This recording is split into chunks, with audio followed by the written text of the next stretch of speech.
The following program is an MLWRadio.com production. From the territories to Titan Towers to TNA and all points in between, he's seen and done it all. And now, he's here to share the real story behind wrestling's biggest moments, controversies, and characters. The MLW Radio Network presents Something to Wrestle with Bruce Prichard. Hey, it's Conrad Thompson, and ladies and gentlemen, you are listening to the fastest growing wrestling podcast on the internet. It's Something to Wrestle with Bruce Prichard right here on MLW Radio. What's going on, Bruce? How are you? Man, that's cray-cray. I gotta love our audience, man. It's, as you said, the fastest growing podcast out there today, and I'm excited and ready to have some fun. Well, I'm ready to get into it, and just to kind of catch everybody up to speed, you get to shape this show every week. We put a poll up every Monday on @PrichardShow. So if you're not on Twitter, which a few people have already joined, please go ahead and join Twitter. Give us a follow @PrichardShow.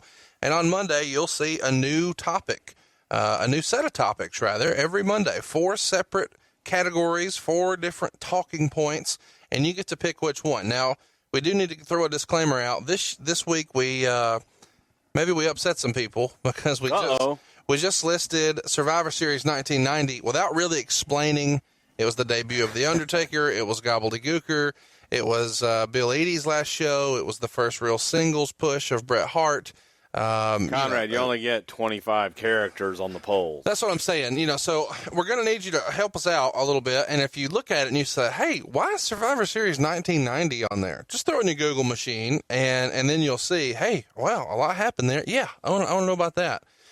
Because as we, continue to do these, we're probably going to list individual shows, but not really just talk about the show, but lead up to, what was leading to it, what happened after, just all this.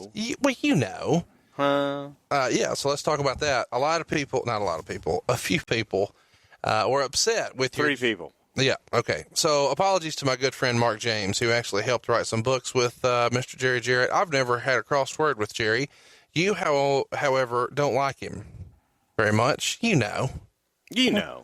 So I'm curious, why does Jerry like walnuts in his chicken salad? Yeah, I like walnuts in my chicken salad. It just was kind of the absurdity. No. What? No, I'm not going to let you get away. Tell us what's in the chicken salad.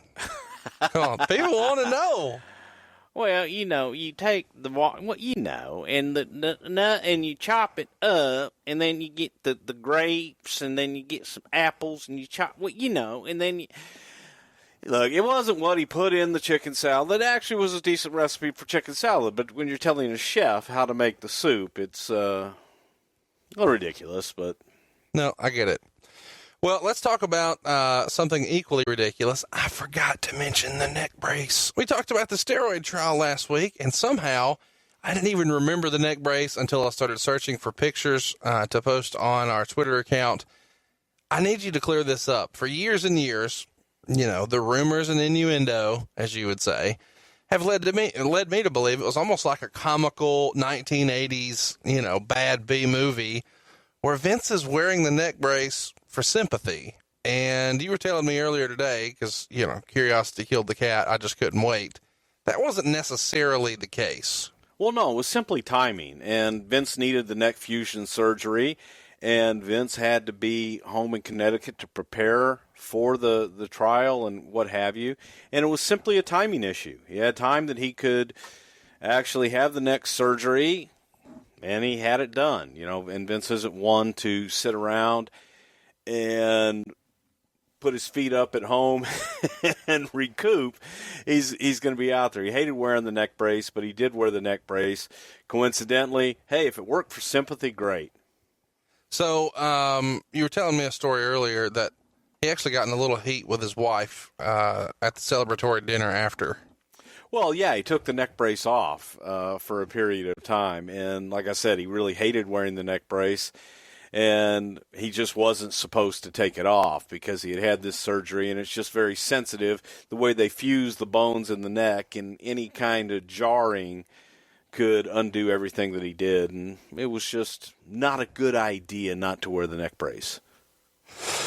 So, the other thing that everybody wants to talk about is the idea that seemingly last week, I don't remember that. I don't recall on so many details, but you remember exactly where the party was and what Vince was drinking.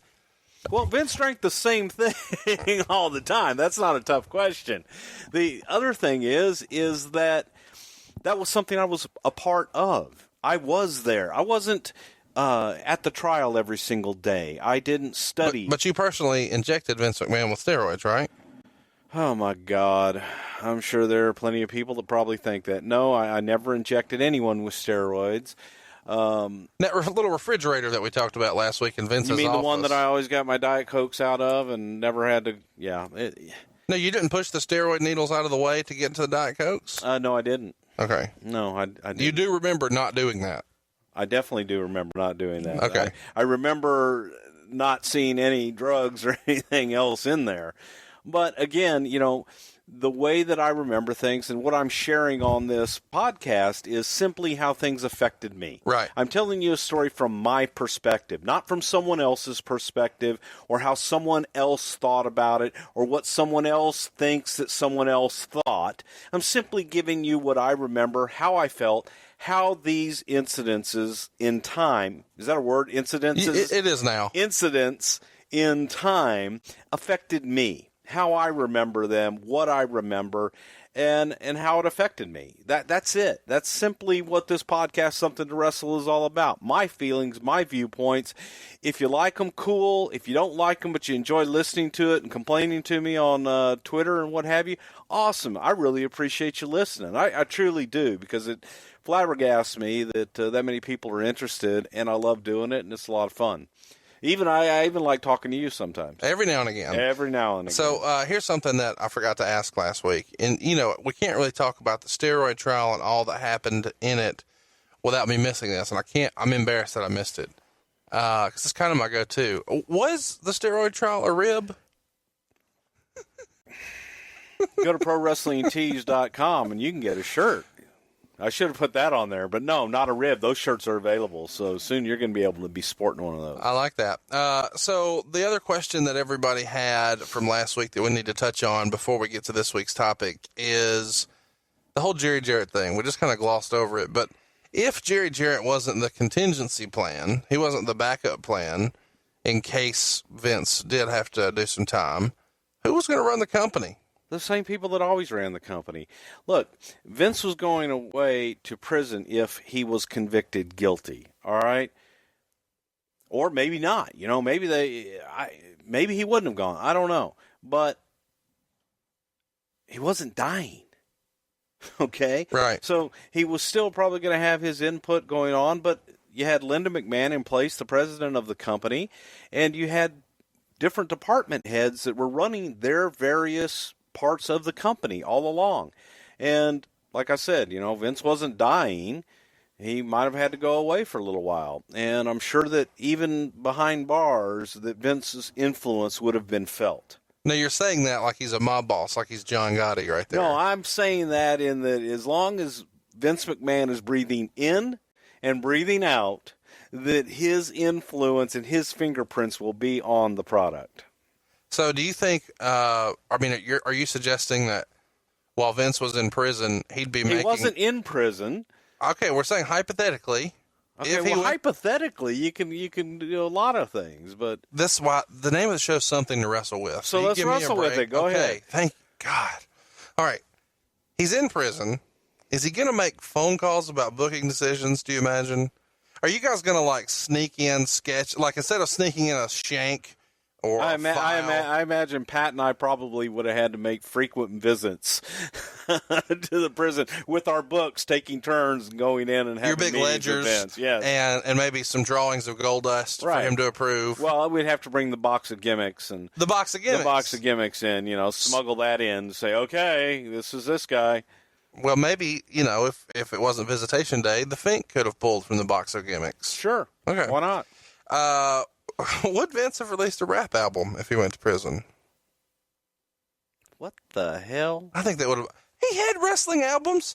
Stand back. I think him doing a rap album in the 90s would have been great. Baby, what you got? Baby, baby, baby, what you got? That one? There you go. That one. I never heard it.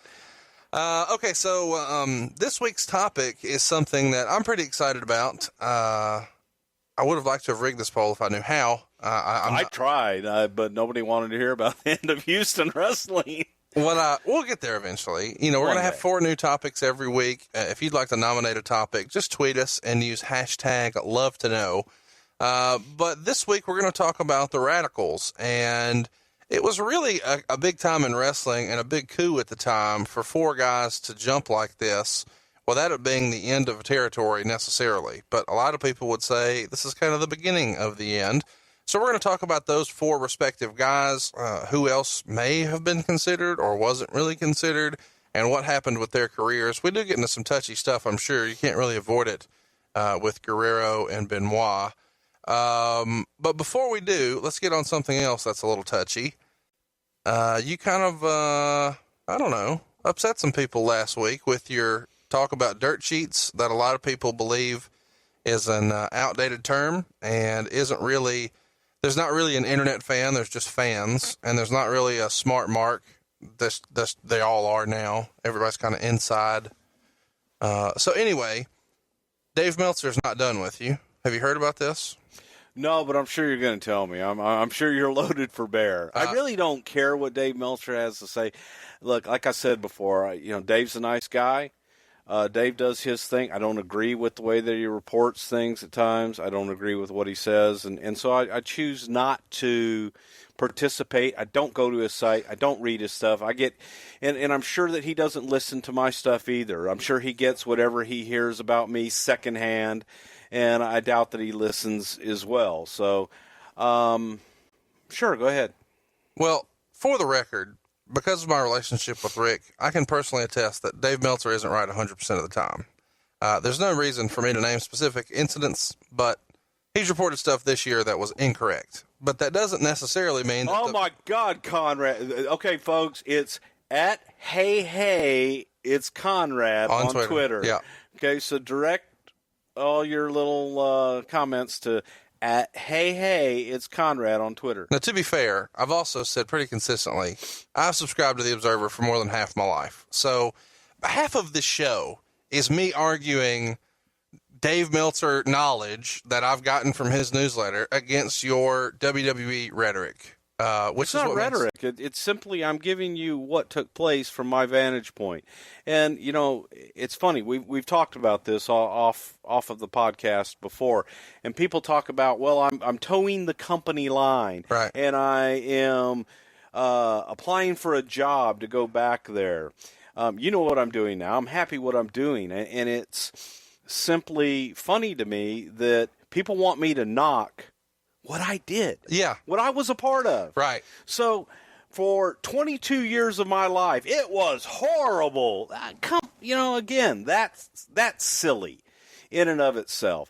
I was a part of it. I was a part of the decision making. I was a part of the creative. So defending a lot of that. It's not defending Vince so much as it is defending part of your idea. It's defending me. It's defending Vince. It's defending the product that I helped create. Right. So, you want to blame somebody, blame me. But I'm proud of my body of work. I think I had a hell of a run. I think I had a pretty good track record. I had some stinkers. So, but I think overall, I did all right 22 years. So, we got to plug my great friend, Mr. Bruce Mitchell. Bruce Mitchell also... You might want to plug him. He crapped on you on his podcast at the Torch. And I've never crapped on him. I might have... I called him a Greensboro jackoff. Okay, well... He admitted to that, though. Okay. This week on the Ric Flair show. So I didn't say anything that wasn't true. No, he owned that. So anyway, let's get to Dave Meltzer, our Lord and Savior of all things wrestling news online. Not mine, but maybe yours. Dashing Dylan on Twitter tweeted him and says he was at Bruce Prichard. He was very serious. He hates Dave Meltzer for some reason. This guy always gives Vince's corporate line. Dashing Dave Miller. No, Dashing Dylan. Dashing Dylan. Anyway, hates Dave Meltzer. No. He's saying you do. And have you ever heard those words come out of my mouth? You've always said that you thought he was a nice guy. I always have. Okay. Anyway, Meltzer is quick to respond on Twitter and says, Con men are supposed to hate me. That's been a given for 35 years. So he's referring to me as a con man. I guess it takes a con man to know a con man. I don't know. Bears fan on Twitter asks, can you explain what you mean by con man? Meltzer replies, con men, BS artists, the old wrestling business was proliferated by them. Well, you know what? I have spent 43 years actually getting a payday and working within the business itself and helping to create it and work within it. So if that makes me a con man because I've made a living doing what I love, then I guess I'm guilty.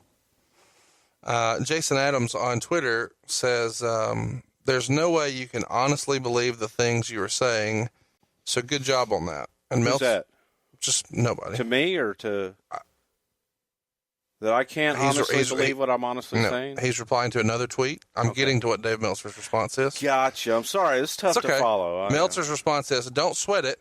He, talking about you, got mad because he thinks WrestleMania drew 100K. Not sure after KPIs came out what the excuse was.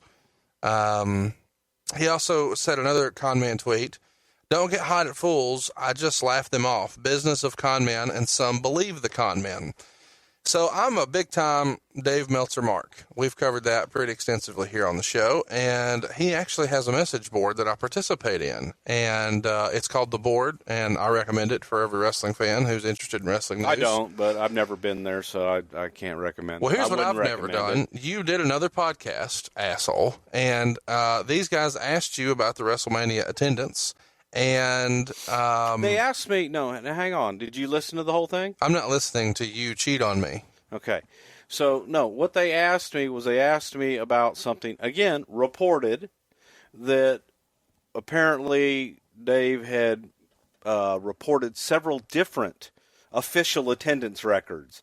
He reported 3 different numbers or something like that. And you don't know that. You're saying these guys told you that. Yes. Because you don't read these. Several people. I don't. No, I don't.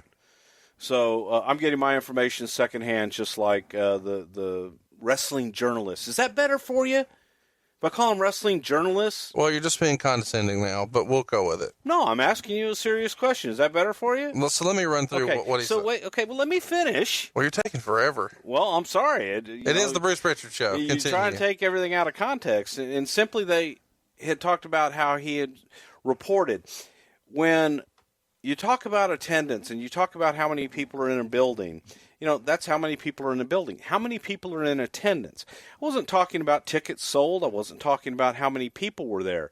And again, when you state 3 different times, well, this is the official attendance. Well, this is the official attendance. Well, this is the official attendance. Or this is going to happen.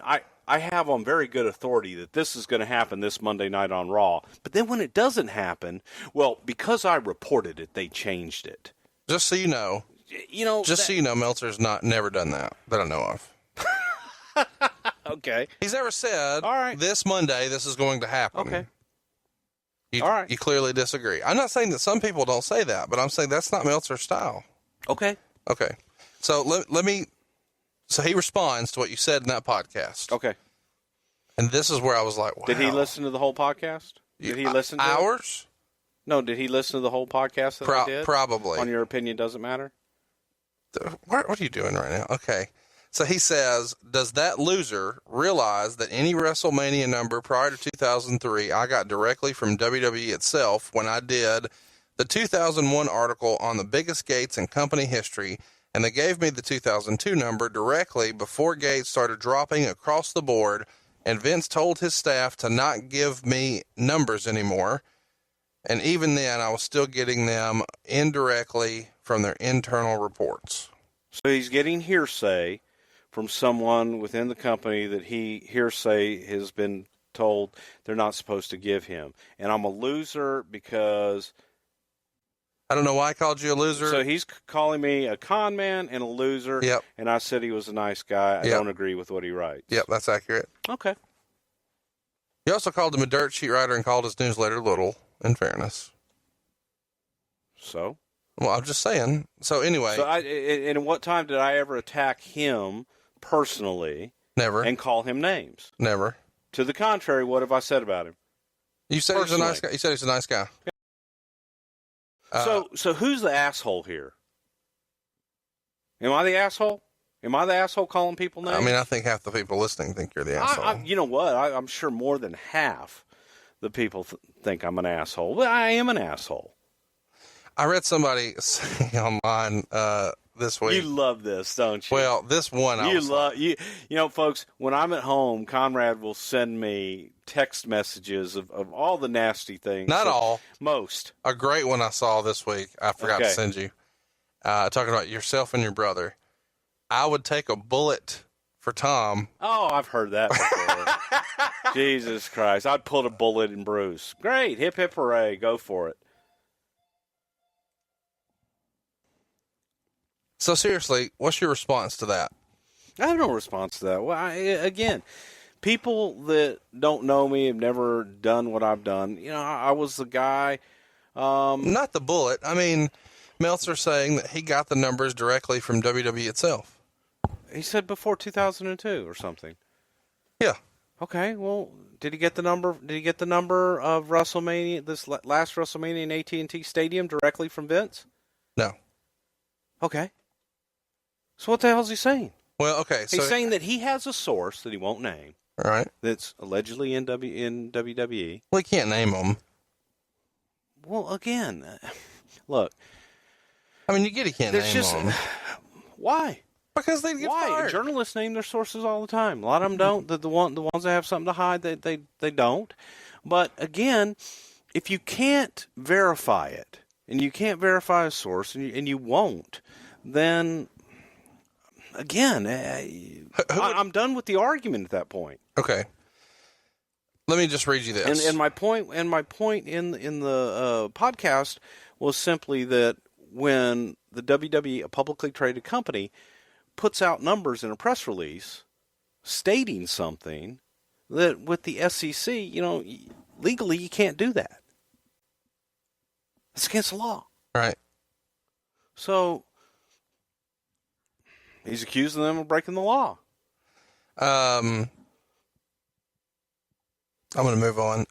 He also posted in your thread. I don't know. I know you probably hate the idea here, but in my thread of what? You have a thread on the Wrestling Observer message board. The Bruce Prichard podcast on MLW is the topic, and when you click on it, several pages in, he sees me addressing, listeners because I'm trying to interact, and it really is a good board.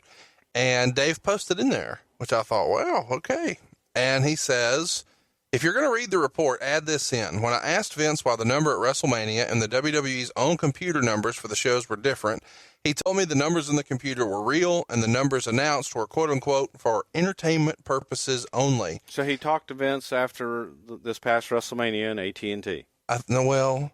So again, you've asked me what he apparently has asked you to ask me. So I'm asking you. So he spoke to Vince after this past WrestleMania and got the specific name. No, hang on. We're talking about two different things here. So I'm saying that WWE reporting what they reported to their stockholders, and a wrestling journalist mimeographed paper, that shows how old I am, back mimeographed. I don't know what that is. Reported three different numbers of his official numbers. And again, that's allegedly told to me secondhand. But again, so he's saying he talked to Vince after this WrestleMania. He also said any numbers on television, he is Vince. So I'll change he to Vince. Vince then said any number on television is meant to be part of the show. So those were Vince's words. I'm sure those are Vince's words. Let me ask you, were you ever involved in creating the number? In creating and guessing a number for overall attendance, yes. I love you. Hang on. Okay, I just answered your question. Yeah. Was I ever involved in the number? Yes. I also was involved in looking at the reports at the end of the night and knowing exactly what we sold, what we had comps, and what was paid and taxes paid on that. Okay?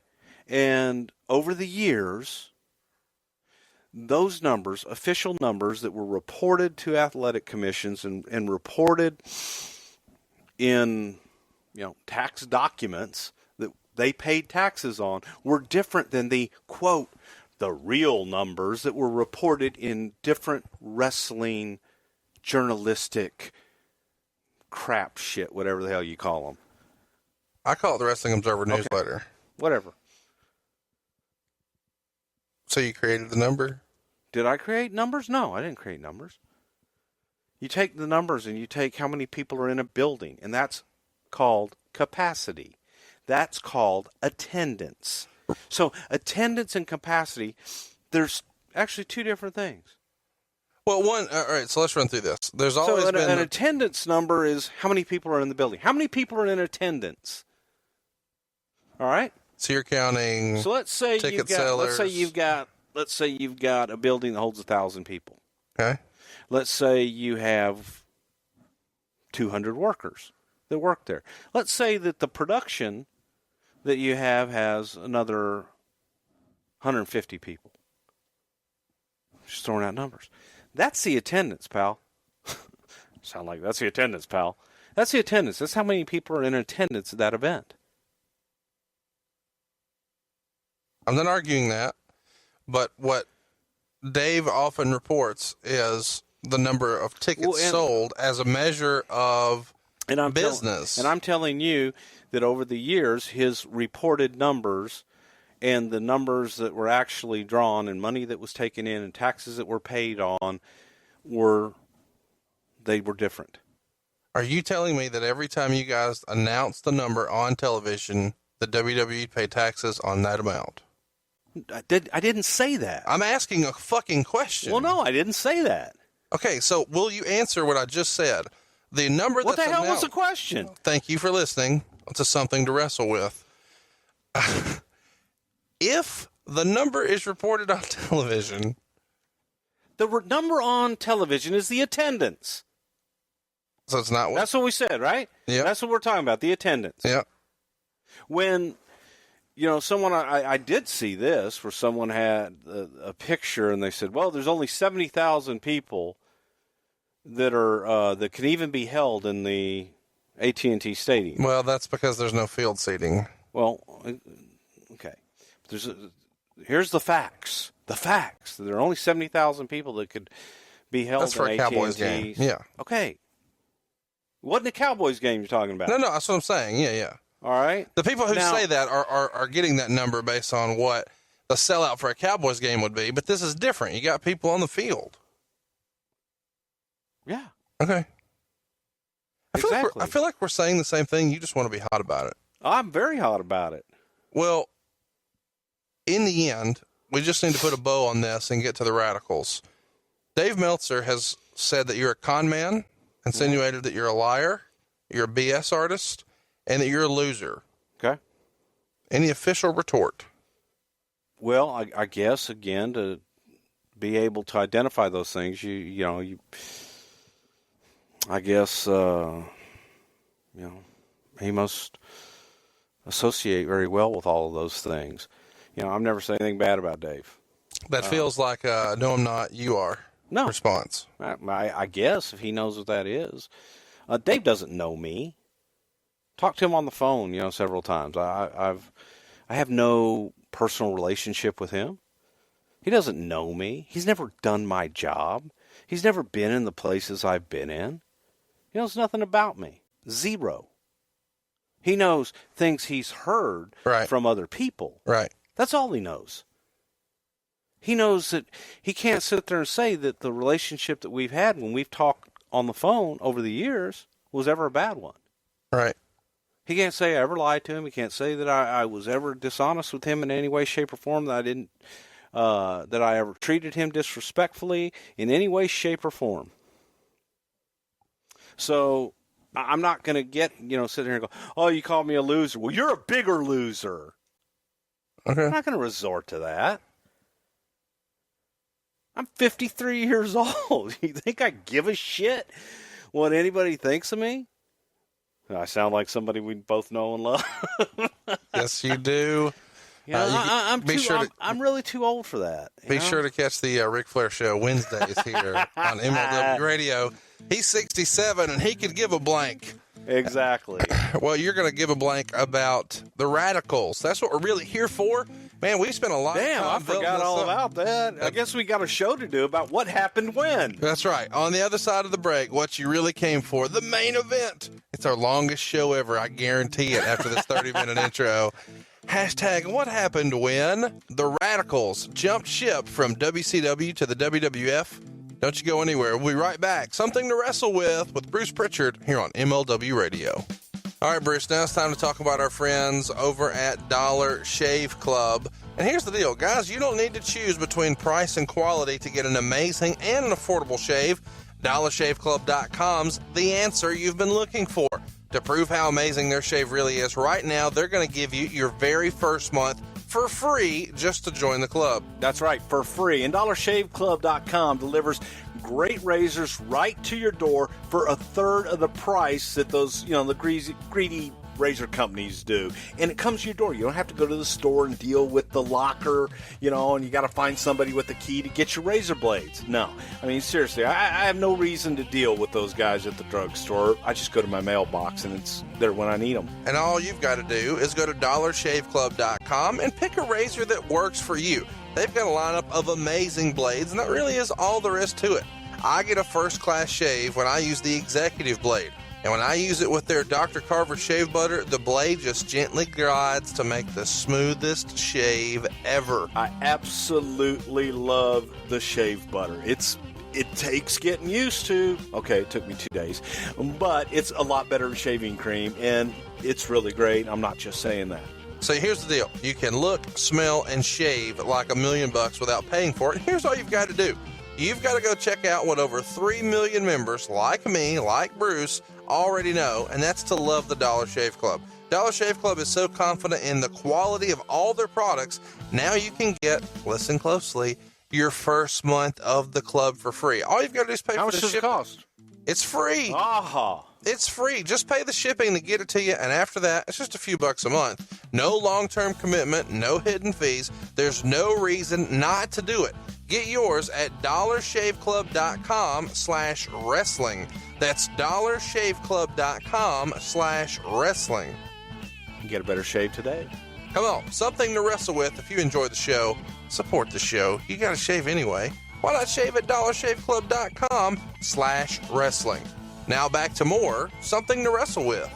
All right, welcome back to Something to Wrestle With Bruce Prichard right here on MLW Radio. And now it's time for the main event. It's a little segment we like to call What Happened When?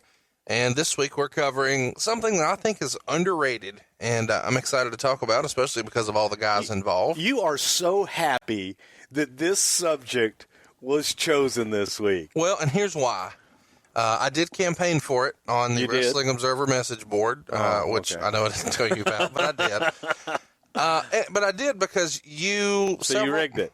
Oh, well, I tried. Several months ago, you told me this story. And it's one of the reasons I first pitched you on doing a podcast, because we sat and talked about this for more than an hour, and I was just fascinated by every little detail. And I thought, God, man, if wrestling nerds like me could hear this, this would be a fucking awesome podcast. And now it is. It's something to wrestle with, and we're telling the exact story that kind of triggered me into thinking, I wouldn't have even thought this would be that interesting, but it is. So let's talk about, what's going on and kind of lay the backstory, I guess. This all starts with a group in WCW that's formed in July of 1999 called The Revolution. And the concept of these guys is they feel like the old guys are holding them down, and they're trying to take their spot, and they're going to finally demand a push. And they're baby faces. They're Chris Benoit, they're Dean Malenko, they're Shane Douglas, and they're Perry Saturn.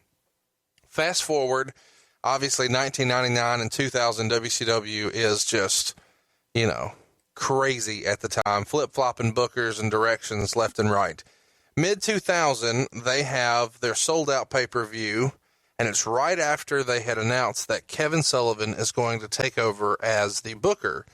They had been flip-flopping the book back and forth. Kevin Sullivan obviously had a history with Chris Benoit, whether you believe that it was a work that turned into a shoot or a shoot that turned into a work or whatever. Nancy Sullivan, and correct me where I'm wrong here, Bruce, was portraying the woman character. She was with Kevin Sullivan. On camera, it became a thing either after or before it was a thing in real life. Do you know the timetable on that? I don't. So now Nancy Sullivan is with Chris Benoit, and they have some interesting interactions on pay-per-view and on television, a great series of matches.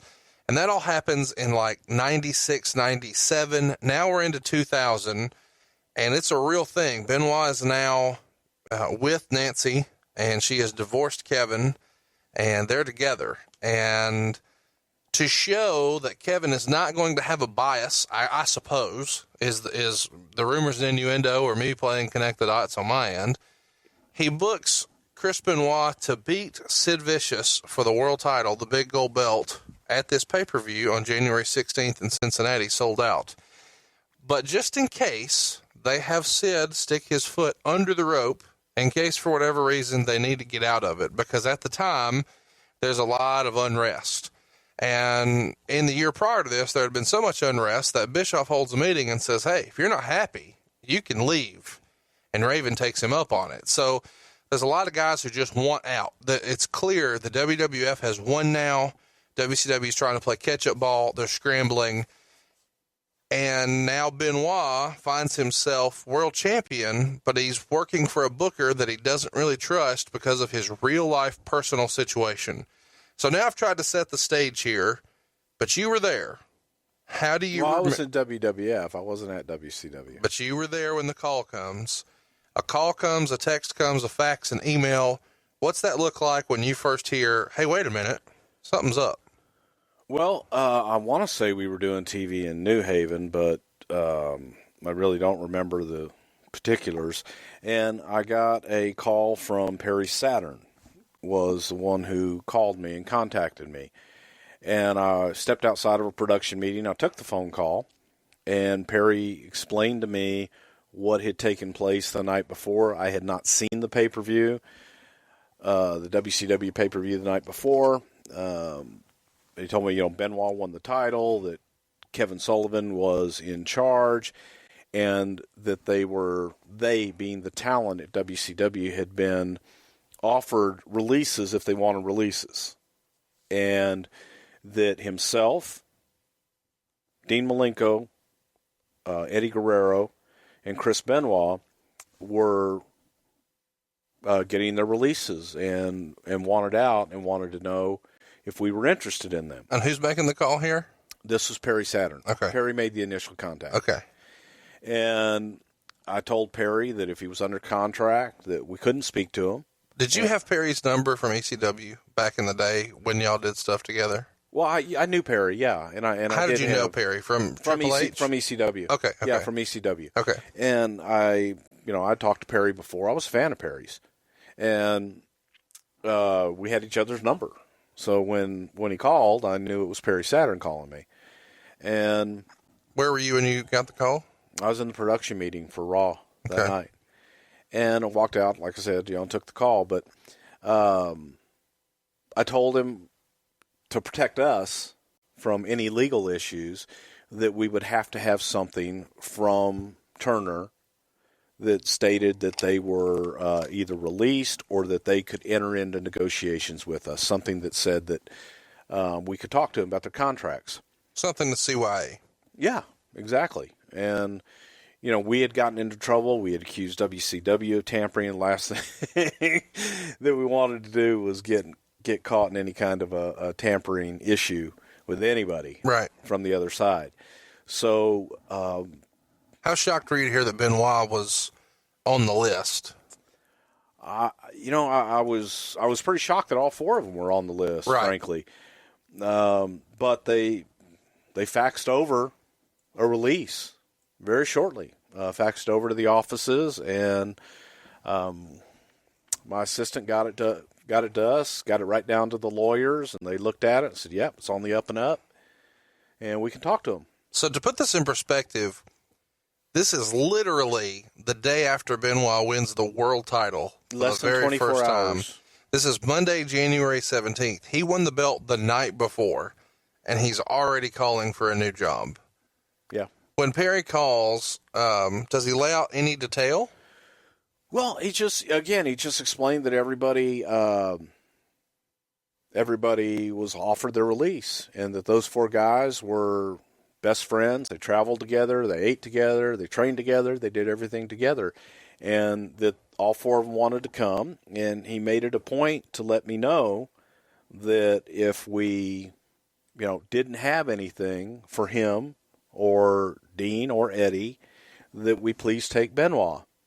And as a matter of fact, every single guy to the man made that same statement. They were, all 4 of those guys, of course, except for Benoit, all 4 of the other 3 guys all made it a point, say, hey, if you're not interested in us, please do something for Chris. And I guess they felt that Chris was kind of in a rough situation there with Sullivan and Nancy and everything, and that Chris really wanted out. And so let me ask you this. We're going to get into a lot of detail here, but lots of talk, and Mike Graham admitted to it before he passed away, that he made a veiled threat. Not even a veiled threat. Mike Graham made a threat to Benoit. Yes, that if someone had positioned themselves and kind of grandstanded the way Benoit had to Sullivan and done what he had with Sullivan's wife, and now trying to take his job, that he would have cut his head off and put it on a stick, or I'm freestyling that, but it's something really over the top like that. Was that statement ever shared with you guys at all? Because part of the rumors and innuendo is that statement is what led to them being able to ask for their release. It may have been. I know that was brought up, the altercation with Mike, and that Mike had made, some kind of a threat, and I believe it was just Benoit, but it may have been others, and that they felt, a little uncomfortable. But it was one of those situations where timing was everything, and it was right time, right place. Everything kind of the moon and the stars lined up. Let me ask you this: when you walk back in the meeting, do you pass a note to Vince? Or do you just tell Vince what happened? Do you play that close to the vest, or do you announce it just to him? To the room? No, God, no. No, I just talked to Vince about it. I just let Vince know, and, he said, make sure that they're free and clear. Don't talk anything with them until we get a release. So then when you get the heads up from the office, hey, the paperwork checks out, do you go circle up with Vince and say, let's try to set up a meeting, or what happens next? We set up a meeting. We were like, get those guys up here as soon as possible to Stanford, and let's talk to them. So that's Monday, January 17th. Now let's kind of hit the reset button here. In WCW, this group was called Revolution, and that group was Shane Douglas, Chris Benoit, Dean Malenko, which, for those of you ECW fans keeping up, that was what they called the triple threat in ECW before they split up. And then they added Perry Saturn to the group to make it a total of 4 guys. But what we're talking about here is a different set of guys, because Eddie Guerrero's in the group, but Shane Douglas is not. So carry me through, because I've heard Shane's version, and I think a lot of people have heard Shane's version, but what's your version of Shane Douglas being included in this conversation or not? Shane was not included in any of the conversations that I had with the 4 guys. So they never even brought his name up? They didn't bring his name up until after the fact, when Shane, I guess, had called the Sheraton in Stanford and found out they were there. Said somebody said they were there. They weren't registered under their name, so he couldn't have called and asked for Perry Saturn. But Perry Saturn's a shoot name. I didn't know that. Oh yeah, exactly. Yeah. But Eddie Guerrero is, and Dean Malenko is, but still. Was the Sheraton where you guys normally held all of your meetings? Well, we didn't. No, that's where we usually stayed. It was a company hotel. Okay. So that was our go-to hotel there. But no one had brought Shane up into the conversation until, those rumblings were made, I guess. And they made it very clear that anybody else that was to say that they were a part of their group coming in, it was just those 4. And And all four of those guys continually reiterated that. But the guys came in. I went over and met them at the Sheraton. I believe Jim Ross was with me. And then we brought them back over to the office on Main Street after hours. It was a little bit later in the evening. I went and had dinner with them at the Sheraton. We talked, but the whole thing was to get them in front of Vince as soon as possible and get everybody talking. So, there's another guy that's not often mentioned in this group, but we should address it. Conan was often discussed as being someone else who wanted out. He wasn't happy with the direction of WCW and the way that some of the Hispanic performers were being treated. And he had been with the WWF for a brief hiccup back in the day. Let's talk about that. I don't know when we'll talk about it again, but Conan, of course, was the Hulk Hogan of Mexico. I mean, a huge star. Oh my God, he was a soap opera star. He was the biggest star at AAA. He helped put AAA on the map. A lot of success very early in life, very muscular guy, had a phenomenal look, great performer, very colorful. I mean, just big time performer. But somehow a few years before all of this, he kind of, I don't know, flirted with the idea of coming to WWF. What happened with the Max Moon situation and how all that shook out? I wasn't there when Conan came in. That was during my hiatus in 1991. And to answer a fan who asked a question about why I was fired in 1981, it was because I didn't get along. 91. You said 81. I'm sorry, 1991. It was because I didn't get along with the executive producer that they had hired, and 100% my fault, my ego, my naivete, and just being a cocky young brat that thought he had all the answers and didn't want to get along with anybody, other than those that I thought I had to. So in 92, when the Max Moon character is first coming around, you're not there. I was there right after SummerSlam in Wembley. Was the TV in Hershey. That was my first day back. And ultimately, I think Paul Diamond debuted with that shortly after that. Yeah. So, but you don't know. I was there for Max Moon. I wasn't there for Conan. Who was going to be Max Moon originally when you guys pulled his name out of the Boxo gimmicks. Yes. Or you weren't there. Maybe it was Finkel that day. I wasn't there. Yeah. Maybe Howard pulled it out and said, hey, we got a Max Moon gimmick. Yeah, exactly. Okay. That's what happened. So this kind of carried me through. T-shirt available at ProWrestlingTees.com/Bruce Prichard. But go ahead. Yeah. Check out your Boxo gimmicks tee. Everybody needs that. Conan, once out at the time, asked for his release. But is not a part of the group, doesn't make his debut with the Radicalz. What happened? Where was Conan in all this?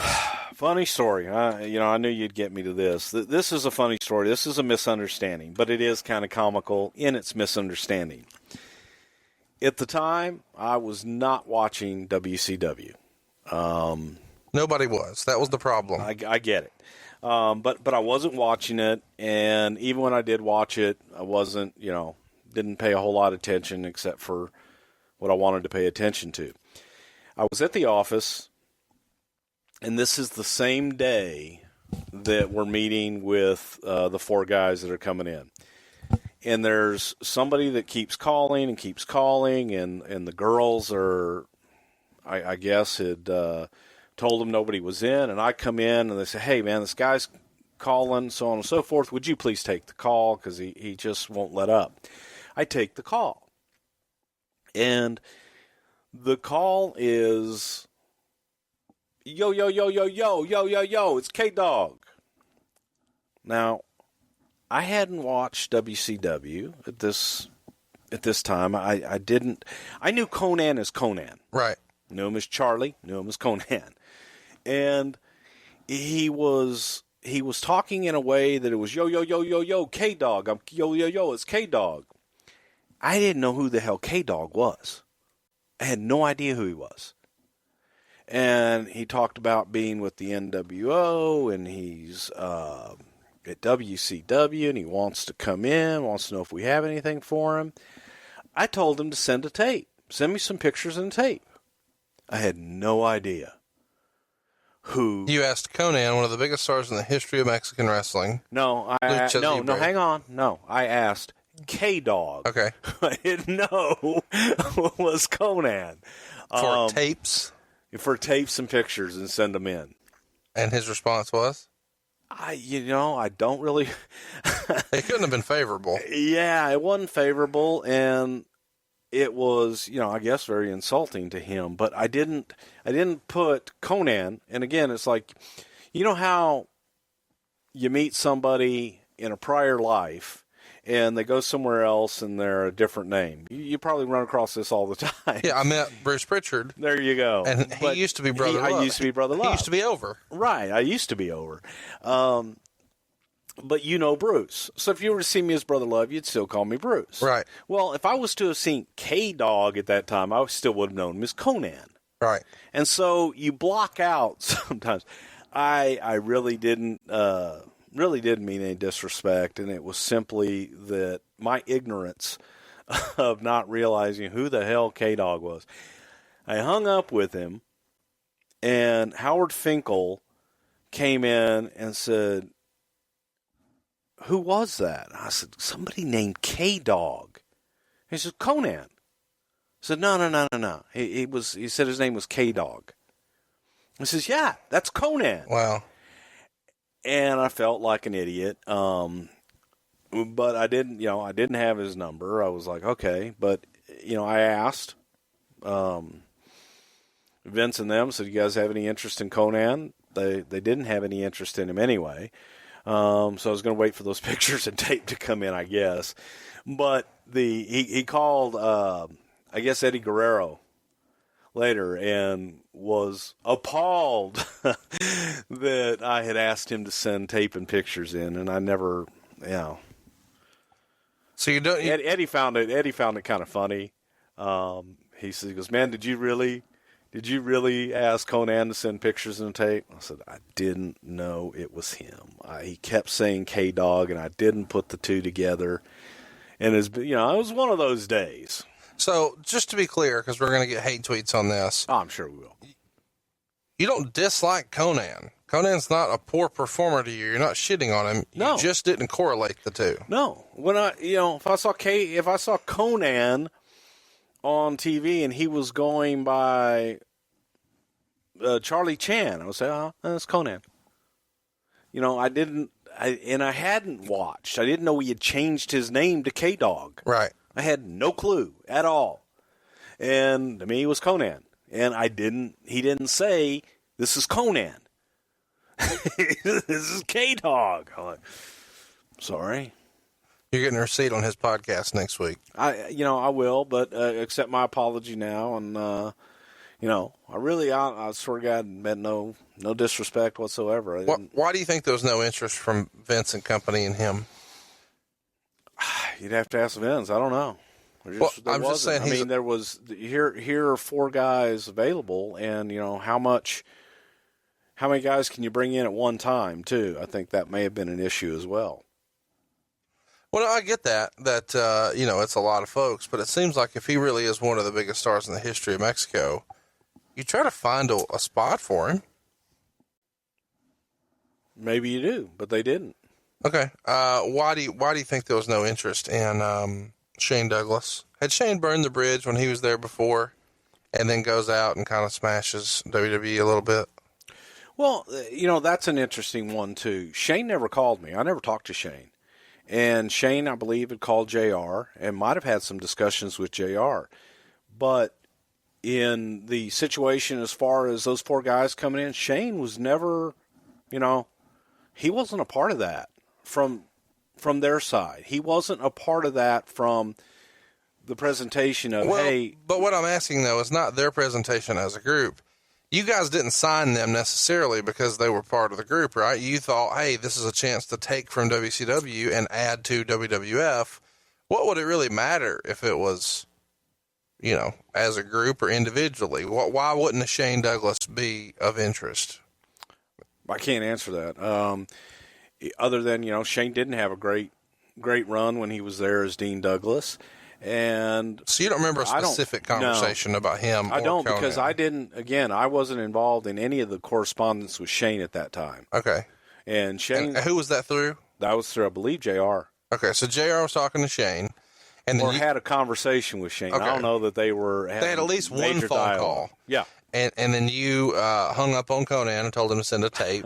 I never hung up on Conan. I did ask him to send a tape and pictures. Okay. So now you meet with these guys. I asked K-Dog. Right. Not Conan. If he had said, hey, it's Conan. Do you meet with these guys at the Sheraton with Vince? Are you in the room? No, you're not listening, Conrad. I said I met with them. I think JR was with me. Then we came over to the office to meet with Vince. I'm with you. But I guess what I'm saying is, like, when this meeting happens, is it happening individually with Vince? Yes. Okay. And that happens at headquarters. Yes. And it's in his office. In Vince's office. Yeah. Okay. And one by one, was there ever, as they meet with him, was there ever any sort of thought amongst you or JR or Vince that this is a, package deal, got to sign them all? No, because they all made it clear that they would all like to come. And from us, I can give you my vantage point. I wanted all four. Vince wanted all four. JR wanted all four. I think the funniest comment that was made was when Vince finally met Eddie Guerrero, and we walked around the corner. He looked at me and says, "He's so tiny." And I remember saying, "Yeah, but he's the Mexican Shawn Michaels." And it was, Vince just kind of shook his head the way that he did. And he's so tiny, God. I don't think Vince was expecting that. Eddie was not the tallest guy but he was jacked in the arena. He was a big boy in heart, and he was he looked like $1 million, man. Eddie was one of those guys. His personality was 20 feet tall, and his ability was 100 feet tall. Do you his personality was just huge. Did you think when you first met all of them in person, was that the first time you'd met each of them, or had you met them prior? I had met, obviously, Perry. I'd met Benoit. I'd known Chris kind of over the years, back and forth a little bit. Where, though? Where would Just you? in Canada and along the road, you'd be in the same town sometimes, crisscrossing. You see each other in airports and stuff. I was always friendly with Chris. Sure. So I had known Chris from before. I knew Perry, and I'd never met Eddie before. And coming out of that initial meeting, you were most impressed with Eddie? Impressed? Well, I was impressed with all of them. I really, but this guy, this is the guy. I mean, in every group, there's a guy. I'll tell you, the guy. When I saw Eddie Guerrero was when he was with Art Barr, the Love Machine, and those guys were on fire in Mexico, and it was the event that they had in California. It was a big pay-per-view. When Worlds Collide. Yes. Yeah. And I just became a big fan of Eddie's at that time. And I'd always been a fan of Art Barr's. I thought Art Barr was tremendous. But you knew Art Barr had a record that maybe Vince would be scared of? Yeah, Art wouldn't have fit into the culture in WWF. But Eddie, being Hispanic as well. What does that mean? What? Art wouldn't have fit into the culture. Art had a rape charge and just wouldn't have fit into that culture. So did Jerry Lawler. Yeah. So Jerry was acquitted. I think Art did some time, didn't he? I don't remember. I was just busting balls. You are busting balls. I'm just saying, when you say didn't fit into the culture. He wouldn't have fit into the culture. Jerry Lawler wouldn't have fit into the culture. Murdered a girl. He's been accused of murder. Okay. Well, you said a rape charge. Let's talk about a murder charge. Okay, a murder charge. You said murder. Okay. I said charge. I'm just saying, it's a little weird. Again, that's where you leave off words and it becomes a whole different conversation. You don't think murdered a chick? I don't know. I wasn't there. Oh, my God. Okay. I wasn't there. Okay. I didn't ask if you witnessed it. I didn't say, did you push her down? I'm not saying that. Let's move along. So, was this one of those questions I'm dodging? Yes. Okay. Bastard. Will you just give me a straight answer? Did you think Eddie Guerrero was the big money draw potential of the four, or did you think it was Benoit? I thought it was Benoit. I thought it was Benoit and Saturn. Okay. And I was a big fan of Perry. I just loved Perry's look. You thought it was Saturn based on his crazy look and style that he got over in WCW? Yes. And you thought it was Benoit based on his more Perry from that Eliminator days, him and Cronus. Are you putting ECW over a little bit? No, I'm putting Perry Saturn over. Okay.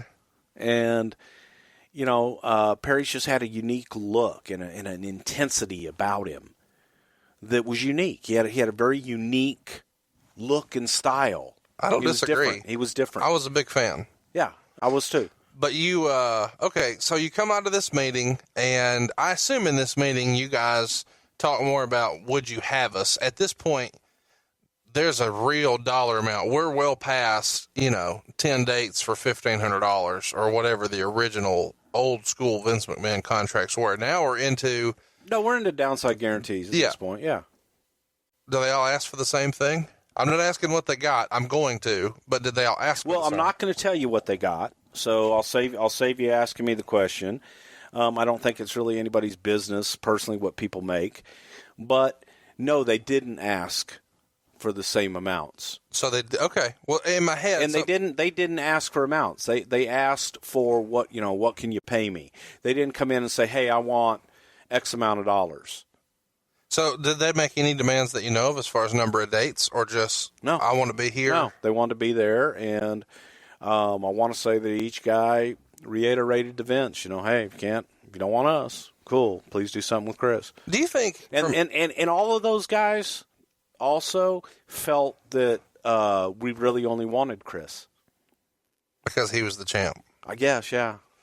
And we really and truly wanted all of them. There was different level of interest in each guy. Was there any, obviously there was a lawsuit in place, but somebody's going to ask, so I'm going to ask anyway. Was there any idea or inclination to say, hey, bring the belt? I know Rick did that, and there was a lawsuit, and there was a precedent set. No. But somebody on Twitter is going to say, why didn't you ask if he'd bring the belt? Vince didn't want it. And you didn't refer to him as the WCW heavyweight champion either, because at this point, you're not acknowledging the competition because you're in first place. Right. So as a rule of thumb, for those of you keeping score at home, correct me if I'm wrong here, Bruce, if you're in second place, you're constantly calling out number one. If you're in first place, number two doesn't exist. Seems that way, yeah. Okay, all right. So I do find it curious, and I know you don't want to talk about it, so just give me vague answers and play dodgeball, which you clearly do for a part-time living now. Don't you think they lose a little bit of leverage financially if they quit WCW? Like, if you're in a bidding war and you really want them, then that money can kind of move up. But when they come in and say, hey, I just quit my job at across the street at your competitor, what can you pay me?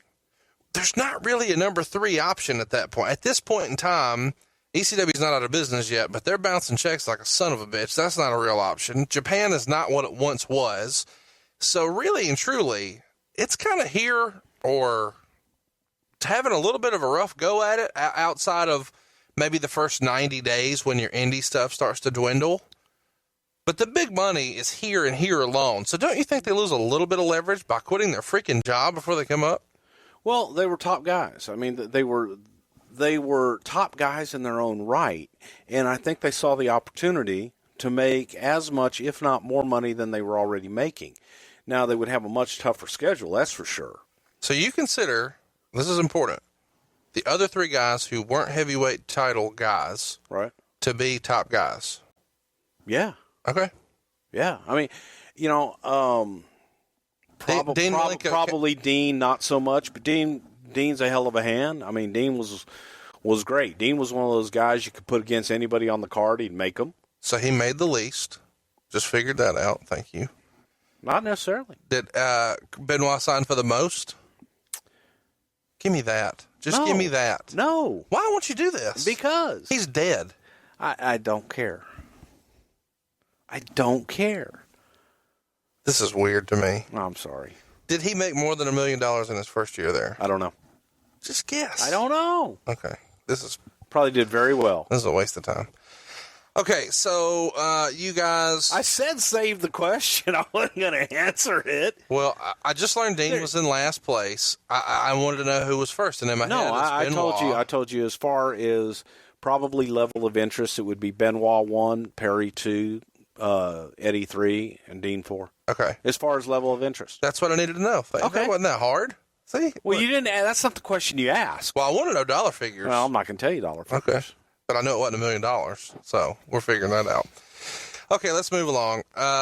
So you guys make this deal. And those are the innuendo and assumptions you make that are incorrect. Well, listen, you're the sleazy con man. That's me. That's getting called out in all the newsletters. All right. They got credibility. All right, Bruce, so we've been waiting on this for a while now. We've had a lot of fun on this show with me challenging you on stuff. And now our friends at ProWrestlingTees.com/Bruce Prichard are really bringing the noise with some of the T-shirts. Share with everybody what some of these new shirts are going to look like. Well, the new ones, we have your favorite, the Box of Gimmicks. The Box O Gimmicks. And even better than this, you know, we've talked about this for a long time, that as ridiculous as some of these were, according to Terry Taylor, you guys would just like draw it out. And he got the unlucky stick that day. He got the Red Rooster. He could have had Mr. Perfect. Well, you could have a shirt with the Box of Gimmicks on it, with the gimmicks that we've actually drawn out of there. In addition, I've got the It's Not a Rib shirt, which is really something I need personally. It's Not a Rib has all those same gimmicks that we've made fun of for years and years and years. You've heard me ask Bruce a million times, that was a rib, right? No, Bruce always it's not says, a rib. no, it's not a rib. And now you can get the shirt that says that. I'm all the time asking, too, man, whose idea was this? You can actually take credit for that now, too. Oh, hell, I got a shirt that says I wrote this shit. So if you want to take credit for that shit, you, too, can have a shirt that says, hey, I wrote this shit. And you know what else, Conrad? What's that? I used to be over. I think that is the most hilarious shirt in the history of shirts. A shirt that says, I used to be over, it doesn't get any funnier than that.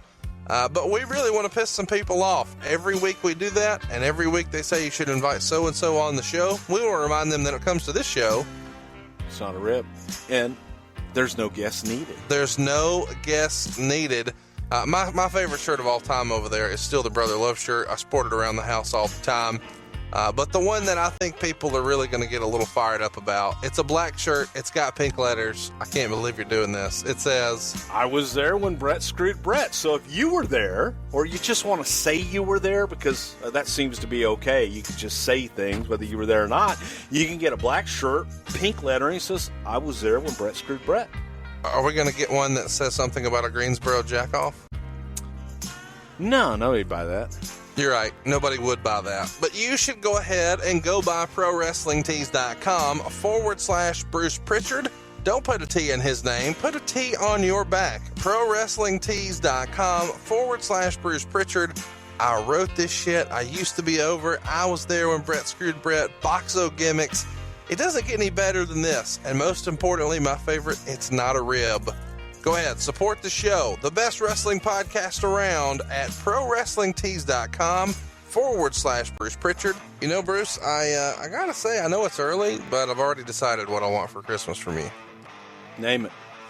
Well, I want you to go to leatherbydan.com, and I want you to order one of those belts, because I can't believe this is a real thing, but right now, and this is only for Something to Wrestle With listeners, you can go ahead and get a real custom handmade 3-plate nickel belt from any existing template on leatherbydan.com for only $1,050. Now really process that.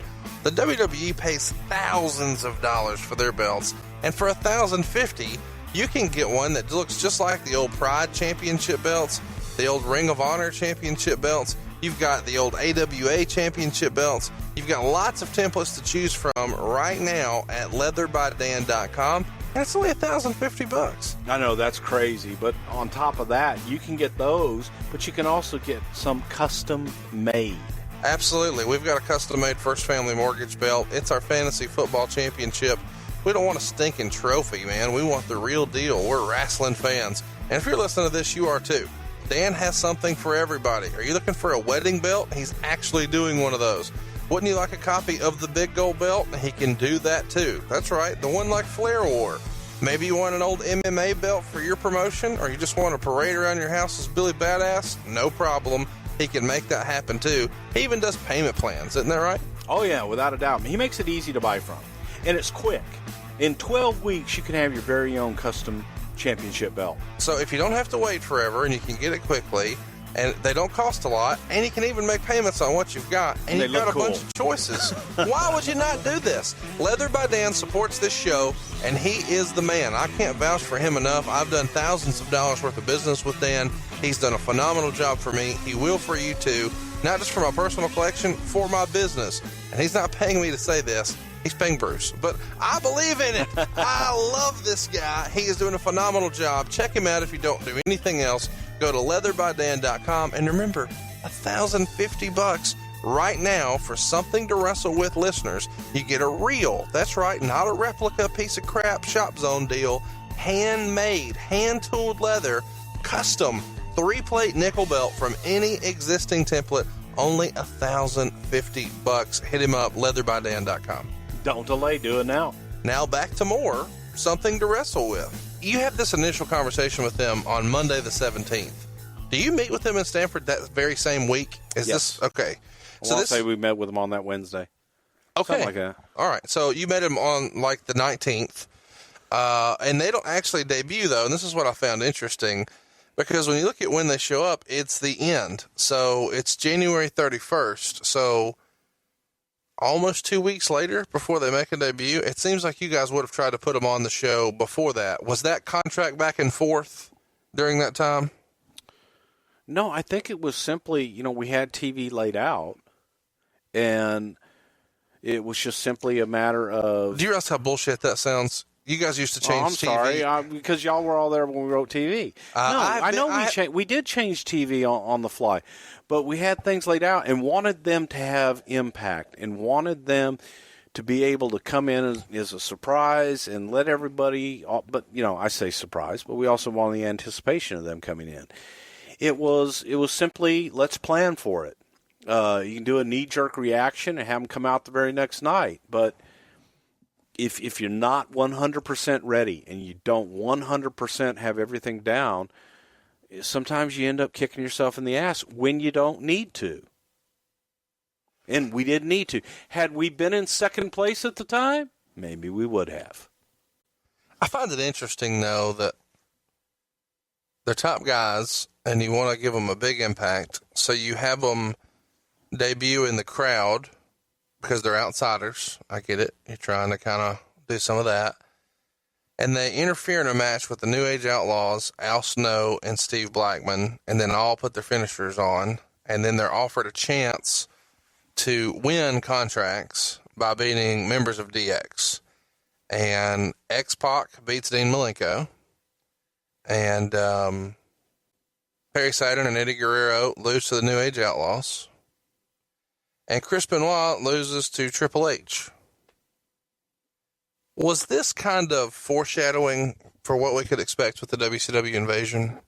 We get these guys over, they've been on other TV, let's beat the shit out of them the first time they're on TV. Well, first of all, we didn't beat the shit out of them. Second of all, Eddie Guerrero dislocated his elbow in that match, and that was an audible that was called. And it was also an idea of let them fight from underneath. Because, again, as you even phrased the question, it's like, what would the typical wrestling thing be to do? Bring them in and have them go over your top guys. Well, hang on. Then your top guys are shit. Bring them in, let them work from underneath, and do it a little differently. Not do the same formula of what has been done and what we always seem to lazily fall back on. Guilty. Done it. It was just a different way to do it. But Eddie, That sounds like a bullshit answer, Bruce. Okay, you think it's bullshit, but that's what it was. There's a different way to do it. If you saw... You don't, just because you come in and guys go over doesn't mean they're over. If Finn Balor's debut on Raw consisted of Seth Rollins beating him clean in the middle, you think that's a hell of a way to debut Finn Balor? It would depend. It would depend on what the buildup was, depend on what the story was. What if Finn Balor was sitting in the crowd? If these guys came in and they're overcome, and then they fight from underneath, it's another way to do it. And whether it's right or wrong, it's what we did. Right. So, and it worked. And you guys quickly... But did it not work? Did Benoit not get over? Did Eddie not get over? Did it not work? No, it did work. Okay, then just because we strayed from what traditional wrestling would do, I love saying that, wrestling, it's different. It was just different, that's all.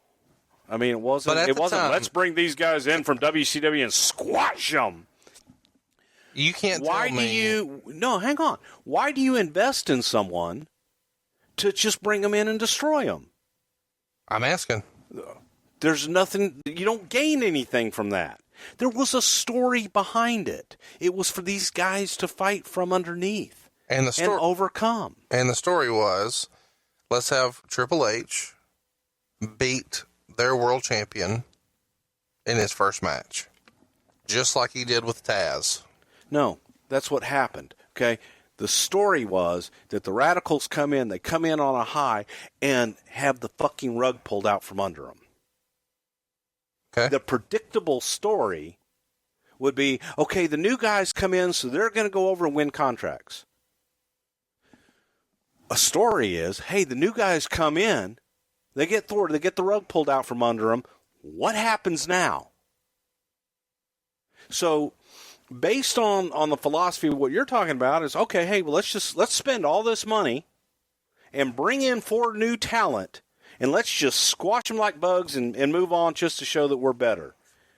You're going to tell me that there was no thought process whatsoever amongst Triple H or anyone else, and Triple H had a reputation at the time from the newsletters. You can correct it right now. Because they were all there in the meetings when all this stuff was discussed. He beat Taz in the middle. He beat Chris Benoit in the middle, and those were the champs for WCW and ECW. Oh, my God. Just asking. He's been beaten in the middle, too. So we squashed him, too, because he got beat in the middle.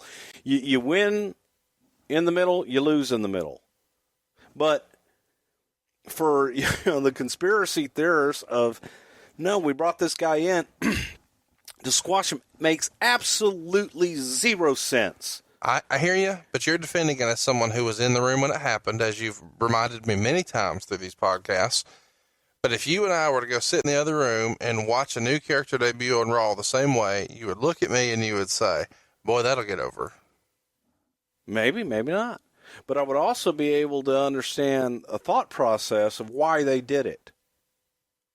And understand that, okay, what if? What if you tried on something else and did it differently? And again, the predictable thing would have been, hey, have these guys come in, have them go over. Instead of, why don't we tell a story? Why don't we have people wondering, well, what the hell now? These guys come over, they're fresh off of WCW, they're coming in, well, of course we're going to put them over. Oh, shit, what do they do now? And you tell the story of them getting back in. What do they do now? Add on top of that the real-life situation of Eddie dislocating his elbow in the middle of the match. Right. And knowing that he's screwed with his bones sticking out of his arm. And going, oh, crap. When you've got, now you are reshuffling the deck going, well, what the hell do we do now? And it is a completely different story from that point forward.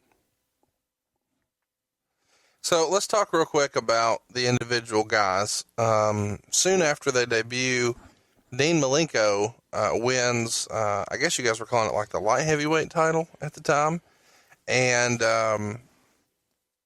he hangs around for a while, wrestling guys like Scotty 2 Hotty and stuff like that. And then there's a little bit of a feud with Guerrero and Saturn that involved China. And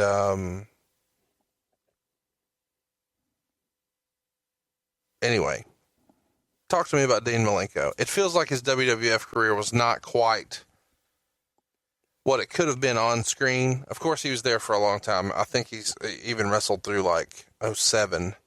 He's still an agent with the company now. Been with them as long as I can remember. I guess from that day, from 2000 on, so 16 years now. Not a bad run. Not a bad run at all. Still an agent, still doing a great job for him. But on screen, he never had the success to me that he did in WCW. Why do you think that was? Or do you disagree? Well, I don't think there was as big of an emphasis on the light heavyweights in WWF. And it was more seen as, maybe Dean can bring that division up. And I don't know that audience really ever got behind the cruiserweights or the light heavyweights. It is a division. I hope they do now with their cruiserweight division, but that's still yet to be seen. He was off TV pretty soon after he was there. Who? Dean Malenko, okay. and was around briefly for the invasion, and then I know he did some memorial shows and stuff, doing occasional matches in 2005, and I just don't think that Dean got maybe the rub that he had hoped on camera. Let's talk a little bit though about obviously we're building to the two that everybody really wants to hear about. But Perry Saturn is another guy who I don't think really shook out the way a lot of people would have imagined. He just recently reemerged, and it's come out that he is dealing with some traumatic brain injuries. So prayers go to Perry. From everything I've ever heard, super nice guy. Great guy. Really nice guy. A hero in certain aspects for, what he's done for people. But he had some substance issues along the way, I think. Can you kind of talk a little bit about what sidetracked him? And I know that a lot of people are going to want to ask, so I want to ask. He beat up that Mike Bell guy pretty good, and I think his brother's the one who did the Bigger, Faster, Stronger documentary. But it was a jobber match, a squash match. I know I shouldn't have said that. It was an enhancement match for Perry Saturn, and he just ran through him. Do you remember that at all? I actually do remember that. And it was, you couldn't ask for a nicer guy in Mike Bell. Great guy, had been around for a while, and it was uncalled for. And Perry did beat him up. I think Mike had missed a move or something, and Perry dropped him on his head and did beat the shit out of him. I do remember that. And I remember that because I actually just saw it. Somebody sent it to me not long ago. So were you in Guerrero when that happened? I probably was. So when you see it going on, are you flipping out? Not happy, and I'm sure the agents talked to him after that match. But it was, I remembered it definitely when I saw it. It's unprofessional. Just to take advantage of somebody like that, and somebody that's there giving you their body, right? And then just take advantage of them because they screwed up a spot. Shit happens. Be professional about it. Move on and move Didn't Perry forward. say he's something like he was knocked unconscious for a minute, or he was blacked out, or something? That Mike Bell was? Well, or that Perry was? I think Perry was, or I think he said he was. I don't know. I'm sure Mike was. I mean, it looked like Mike was out of it. He beat the shit out of him. Yeah.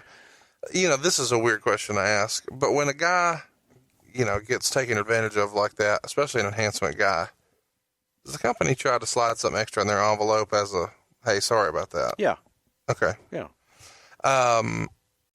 It's unfortunate. I mean, it really is. And that was one of those situations. You as the company have to feel like, shit, man, you do. I didn't want that. And I feel bad. I didn't do it, but I got to do something nice for the guy. And it feels dirty to give him more money, but I kind of feel like I should give him more money. But you want to take care of the guy, make sure he's okay. Yeah. And let him know that, hey, sorry about that. Yes, without a doubt. Is there also probably a better this is weird, but there's probably a better chance of that guy getting booked again in the future. I mean, hey, you took one for the team there. We didn't. Well, Mike was used whenever we needed guys anyway. Anytime you're on the West Coast? Sure. Yeah. Well, he was originally from, I think he was from Massachusetts. Yeah, I think so. Yeah, somewhere in the Northeast. And we used to use him there all the time. Then he moved out to the West Coast. But great guy. Great guy. He's not with us anymore, but he was a stand-up guy. And he was a hell of a hand, and he was a good guy to have around the locker room. Did you watch his brother's documentary, Bigger, Faster, Stronger? I've seen parts of it. I don't think I've seen it all the way through. I have seen parts of it, though. He's got a new one about drug addiction prescriptions that you should maybe check out. Anyway, let's talk about this.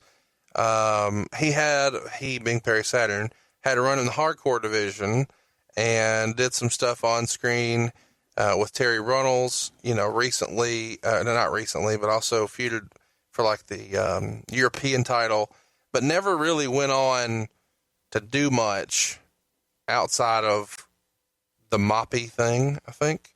So can you kind of talk us through what sidelined him, what kind of took the focus off of him, what kept him where he was, so to speak? Verbal skills. It was simply that Perry wasn't the best promo, and he wasn't a good promo, and so that it's a little bit harder to write for. And the moppy stuff was something that writers came up with to enhance his, okay, let's go entertainment with him. Right. And is that a spinoff of Head for Al Snow? That's probably where they got it from, yeah. Yeah. When you say they, who would have been the writers? Because this whole time I thought you were involved in that process. At that time, it's post Russo, so we can't screw him on that one. God, I don't know. I don't know who actually came up with it. I want to say Brian did. Okay. Brian Gewirtz.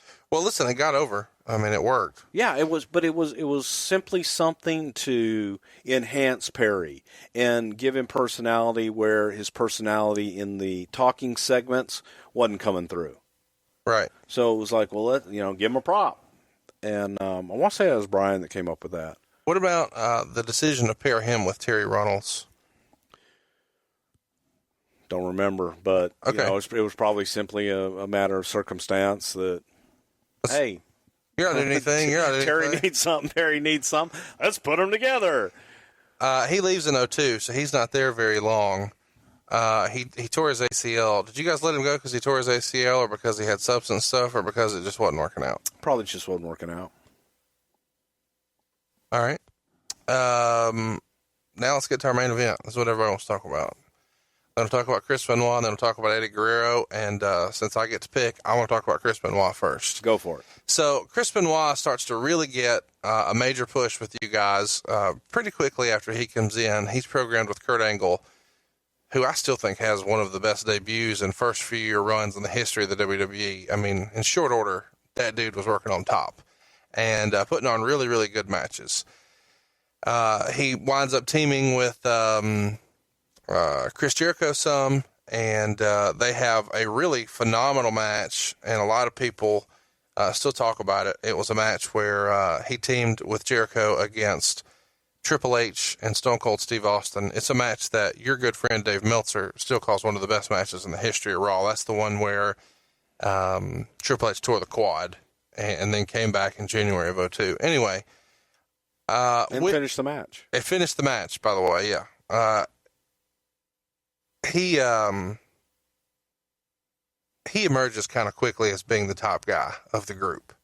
And of course, eventually Eddie catches up. But to me, it seems like when you guys automatically put him in there with Kurt Angle at WrestleMania 17 rather, and then he's in this big time match on Raw against Triple H, and fresh off of Jericho's big push, and he's in there with Stone Cold Steve Austin, who's still just white hot.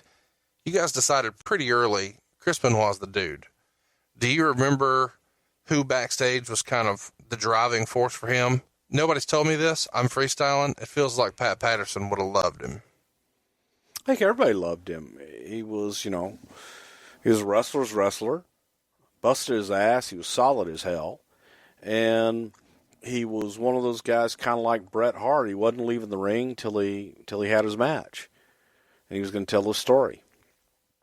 So he was just a hell of an all-around talent.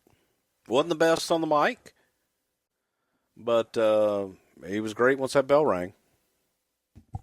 Bruce, I don't know what to say. I'm kind of feeling a little weird about talking about Benoit, so let's just kind of hurry this along. I agree with you. I don't know what to say. Obviously, he was a hell of a professional wrestler, but it feels weird to kind of champion how great he was, given everything that happened. But let's fast forward. The build happens. People think he deserves the world title long before he actually gets it. He holds a variety of every other kind of belt that there is. He is one of the unsung heroes. He's one of the workers. I mean, just a real phenom in that regard. WrestleMania 20, he finally gets his shot. He's in the last match on the card, which I don't care what anybody says. For my money, that's the real main event of WrestleMania, what goes on last. And he beats Shawn Michaels and Triple H in the middle of the ring. Big deal. Lots of confetti. He finally wins the big gold belt. It is, a smart mark like me's holy shit, it finally happened moment. Obviously a big moment in the ring after when he's celebrating with Guerrero. Carry me through your thoughts about that match and that moment, and try not to let the stain of what would happen a few years later totally taint it. Can you do that? Well, the personal issues aside and everything, it at that time, professionally speaking, it was a moment and it was a time to try something else. And Chris had obviously worked really hard to attain that stardom and get where he was. So, like you say, I think to a lot of people it was, yeah, finally, they did something right. Because God knows everything else we did was wrong. But it was just a culmination, right place, right time. And it was time to make the move. And, unfortunately, you get into real life and real life happens, and it's just a damn shame. It's a horrible, horrible, horrible tragedy that I don't think that words can even express the sorrow and the tragedy of everything that took place with him later on in life. So I think everybody knows that story, and we can go on from there. And let's get to the one that emerged. We'll get there. Of the biggest. Let me ask a couple more. Okay, Benoit go ahead, questions. ask your questions. So Benoit loses the belt that summer to Randy Orton. So he wins it in 2004, loses it at SummerSlam to Randy Orton. This is right around the time that they're about to do the whole evolution turn on Randy Orton, the thumbs down thing. Well, no, I guess that's right. Thumbs down with Triple H. Why did the belt come off of Benoit so quickly? That's not that quick. I get that, but he never holds it again in that regard. And, it's not that long of a run, I guess is what I'm trying to say. It's only like 5 months, maybe. Well, a lot of guys held it for 2 weeks. But here's my he had a run with it. It was time to change. It was Randy coming up and doing something different. But for the belt not to go back, well, did you guys not consider? Don't give me the shrug. Was he not? Why do some guys get more opportunities than others? Did he not? It depends on what they draw. It depends on fan interest. That's what I wanted to go to. It depends on merchandise sales. It depends on how many tickets are purchased to see them when they're the only featured name on there. There's a ton of reasons. So the question is, and I think you just answered it, and I just want you to be clear about it. Benoit wasn't the draw that you guys hoped he would be with the belt. I don't think so. No, I don't think that he was as big of a draw as predecessors or those that came after. So no, I don't think he was. So do you think it was Vince kind of caving to what the Smart Mark fans wanted when they did the crowning moment at WrestleMania? He didn't cave to anything. He had a feeling that here's a guy with some momentum. Let's see what he can do. And so when it doesn't work, he goes back to his original thinking. And when it didn't work, let's try something else. Yeah, and he tried something else for Randy Orton. I mean, he was definitely in star-building mode at the time, and he gave a shot to Benoit, so then he gave a shot to Orton. Right. Obviously, it stuck with Orton more so than Benoit. I can tell by the way you're trying to move on, you don't want to talk about anything else with Benoit. Can we talk Not really. Can we talk about it another time, or is that something you never want to talk about on the show? I'm not really that comfortable talking about it. Okay. Well, let's talk about, I'm just going to give you a pass on that. Everybody's going to bust my balls on Twitter, but I get it. Let's talk about Eddie Guerrero. It's history, and that's what it is, and, a lot of it was very personal to me. Real quick, because I don't know if we're ever going to talk about it again, so I can't let it just go. When did you guys know? What? Come on. You're doing the tribute show for Benoit.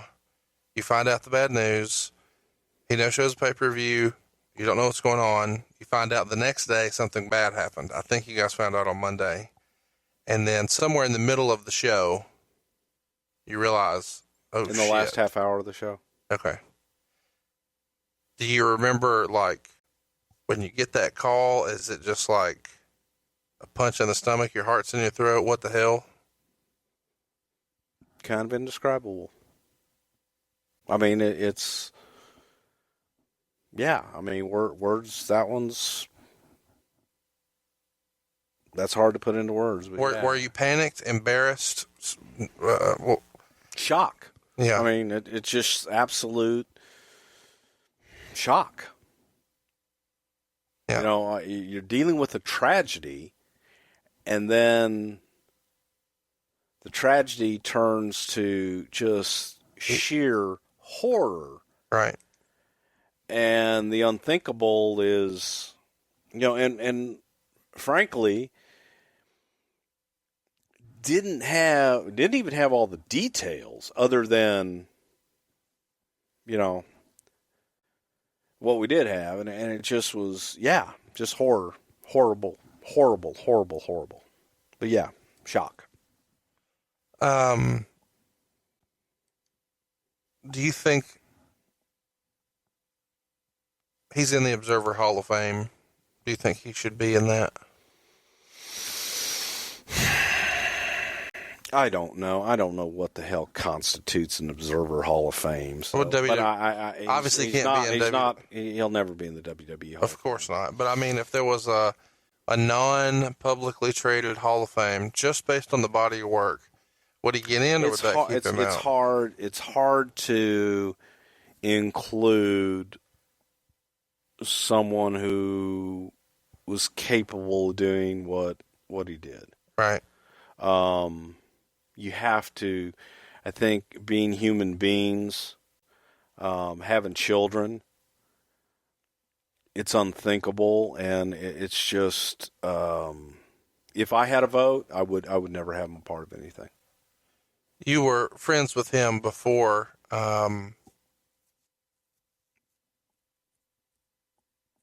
Did he know your family? Yeah, I did. Was that, in my head, he would have been somebody who would have been really nice to the kids and all that? Was that just a whole weird deal? Absolutely awesome. And my children loved him, and I loved him. Did you ever have to have a conversation with them about what really happened? A very short conversation. They were young, thank God, and didn't really understand. So I was thankful. I'm thankful for that. Yeah. I don't know if... well, I'm old, and I don't understand. So. Yeah. I don't either. But try having that conversation, you know, with your kids about someone that they looked up to and worshipped, and who had treated them personally very well, and to explain that to them is the shits. It's a tough deal. Yeah, it is. It sucks. It really does. Man, let's talk about something fun. Let's talk about Latino Heat. Eddie Guerrero, man, really came into his own, but he would have some problems along the way, too. So let's talk about some good and some bad. Let's start with the good. Not too long after he debuts, you know, he's sidelined for a long time. I mean, I guess his first match. First match, he's hurt. And then it's time for, you know, him to rehab that. And when he comes back, he's paired with China, which I think, you know, I'd like for you to kind of spend a little time on, because China at the time was really a pretty big damn star with the WWE, but he's got to feel like, holy shit, I just jumped for this. I'm working with a woman now, and she's a big star, and I'm trying to get myself over there. And, you know, because in WCW, not too long before this, they had Disco Inferno losing to Miss Jackie. And, you know, now he's got to feel like, God, is this really what I jumped for? So let me get this straight. You're comparing Eddie Guerrero to Disco Inferno. I'm saying... You just compared Eddie Guerrero to Disco Inferno. I compared the situation. Because I just compared the Honky Tonk Man situation and Ric Flair.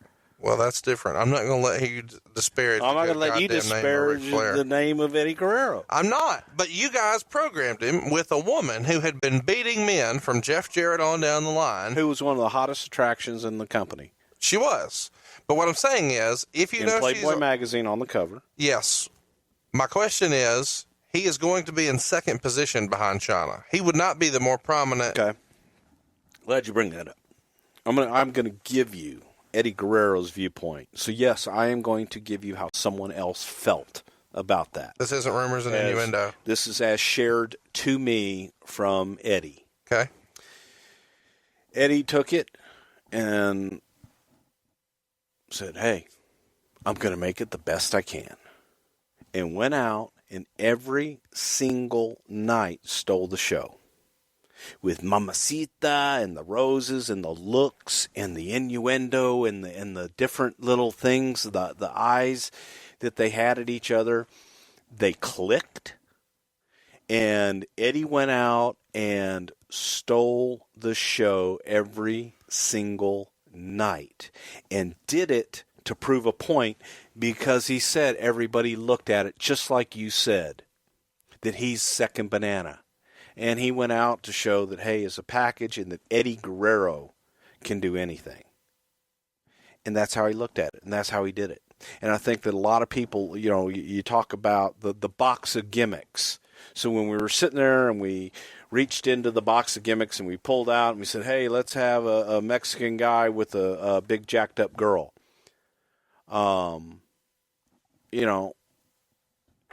Both of those talents, China and Eddie, made that. They made it work and made it red hot.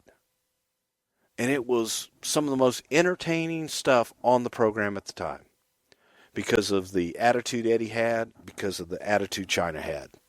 They both went into it just wholeheartedly, and I thought it was great. And Eddie thought it was great. And Joni thought it was great. They enjoyed the hell out of it. So he gets it over and does a really good job with it. Goes on to do some mid-card stuff.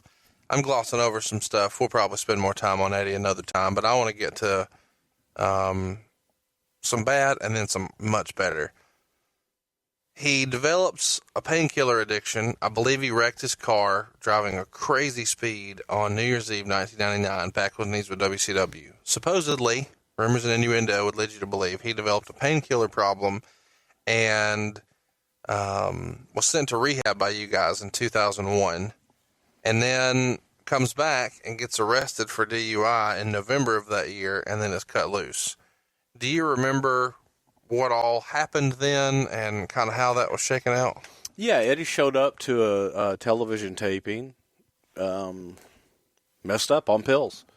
He was incoherent. He was slurring his words. He was impaired. And some of the other guys came to us and told us that Eddie was impaired, and we went and talked to him. He was obviously impaired. He admitted to being impaired. And we sent him off, and I believe we sent him to rehab right there, and then that was when he got out of rehab. He had the incident with the car. He was either drunk or on other medications or whatever the hell else he was on, and let him go. Simply a case of send you to rehab, and then he screwed up after he got out of rehab, and it wasn't working, man. Just wasn't working. So he goes after that and works independence and really makes an impact. He works for Ring of Honor and some of their early shows in the infancy of Ring of Honor, and even works for Ian Rotten in IWA Mid-South, and has spent some time on the indies and kind of reproves himself. Are you guys keeping tab? So when you let him go, is it go get your shit together and we'll give you a chance to come back? Because that's always kind of been the MO. Or does somebody say, hey man, watch this independent tape that we just got? Well, first of all, I can't think of anybody that's ever been, hey, the door's shut, it's locked, the key's thrown away. Besides the Jeff Jarrett. No, actually with Jeff Jarrett too. The door's probably open there too. Wow. That wouldn't shock me at all. Huh. Please, stranger things have happened. Well, you know. I mean, you know. Warrior, Bruno, you can go right on down the list. But as far as Eddie, it was, get your stuff together, and the door's always open. And Eddie going out doing his stuff, I don't remember him working for any of those guys. We were busy doing our stuff. I did keep in touch with Eddie, just making sure he was okay. Right. And, trying to stay on the straight and narrow. And the time came when, you know what, let's try this again. Yeah, so you brought him back in April of 2002, and it's not long, and he starts doing some tagging with Chavo, and then with Tajiri, he wins another round of mid-card belts. And then February of 2004, he is in a match that most people thought they would never see. The unstoppable monster, the Beast Incarnate. Brock Lesnar is headlining a pay-per-view for the belt, and I think it's San Francisco, Cow Palace. Yes. And one of the more interesting finishes ever, maybe tainted a little bit by Goldberg interfering, but it certainly set up for one of the better moments in WWE history at the time. Carry me through the pitch to make him the guy after you started this conversation by saying, he's so little. And now he's going to be the monster Brock Lesnar. Whose idea is this? Who's campaigning for it? Who's pushing? And who finally twists Vince's arm and says, okay, I'll do it? Okay. Might have been me.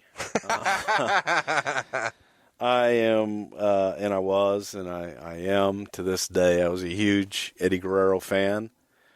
I was born in El Paso, grew up in Houston. I've always been a part of a Hispanic community. My best friend was Mexican growing up.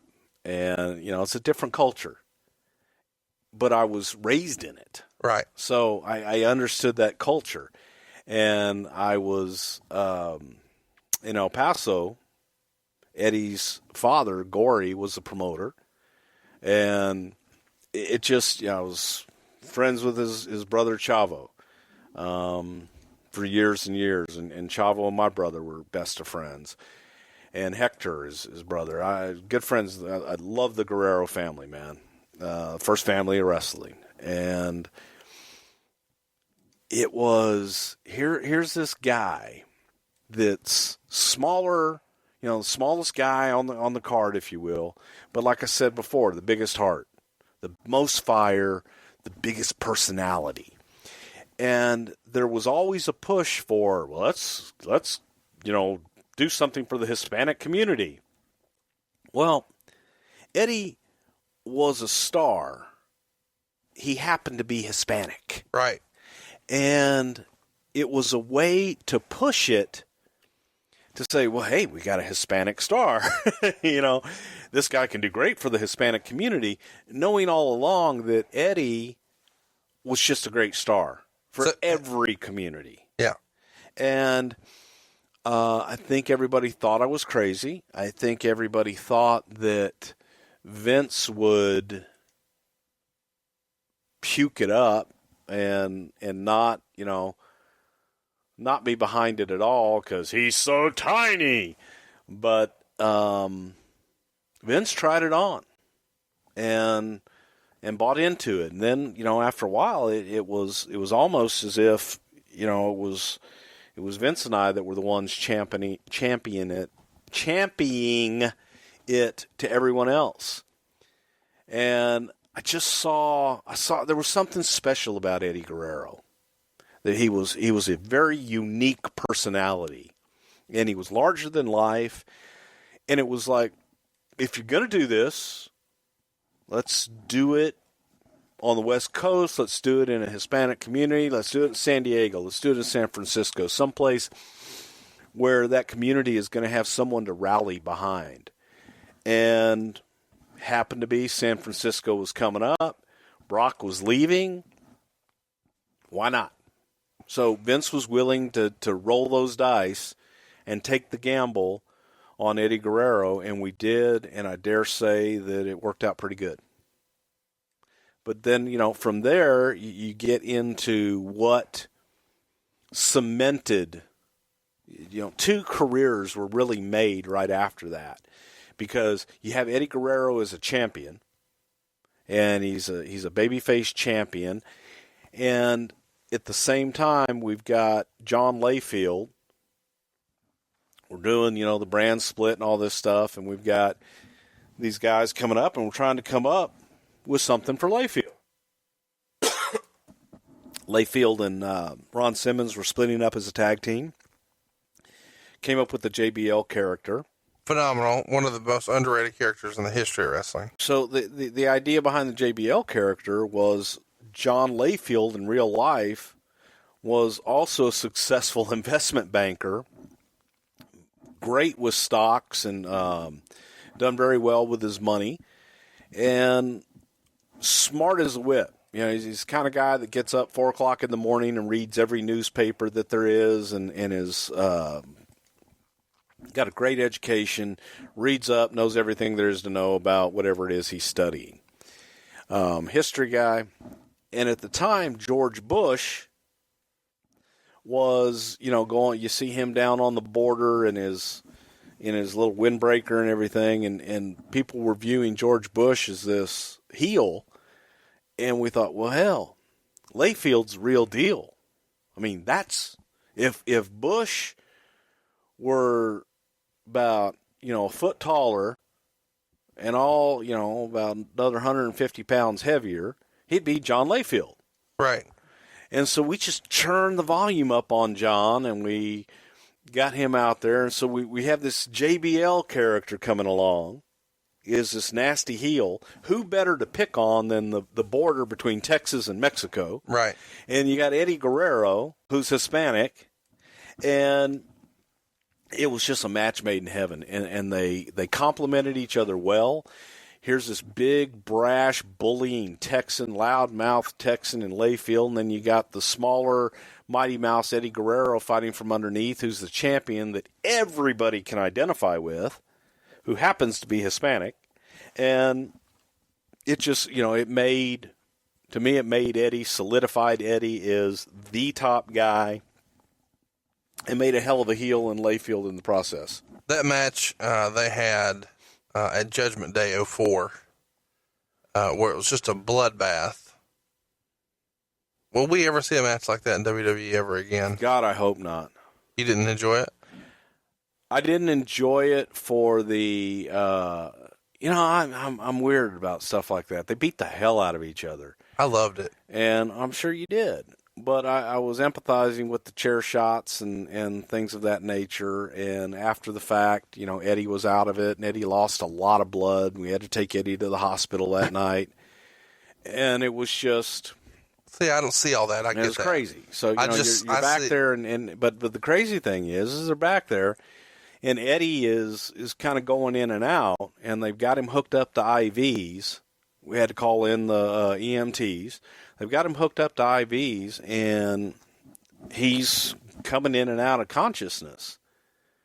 And all of a sudden, he pops out of it and starts ripping IVs out of his arm and takes off and is pushing EMTs and doctors and everything away from him, out of the way. And the whole time, he's just pouring blood. And got out of his way because I don't think anybody wanted to get in his way. And to later hear people describe the scene, you got Eddie walking down the hall, dripping blood everywhere in his path, and you have me and Michael Hayes trotting behind him, trying to talk sense into him to go back in and let the EMTs hook him back up to the IVs and take an ambulance out of there so that he could get treated right away. Because if you went by ambulance, you get treated faster. You get treated right away versus just going to the hospital ourselves. And it was, scary. I hate it when guys are legitimately injured and are going through things like that. Were Eddie and Layfield proud of that match? Very, very much so. What did it mean to Eddie? We skipped around. What did it mean to Eddie when he first beat Brock Lesnar at No Way Out? Oh, it meant the world to him. Literally, I want to say his mom was there. I think we brought her in for that. Yeah, I think that's right. Which I'll get. Oh God, his mom. His mom, her brother, I think, was a wrestler, and that's how her and Gory got together. But one of the sweetest women on the face of the earth.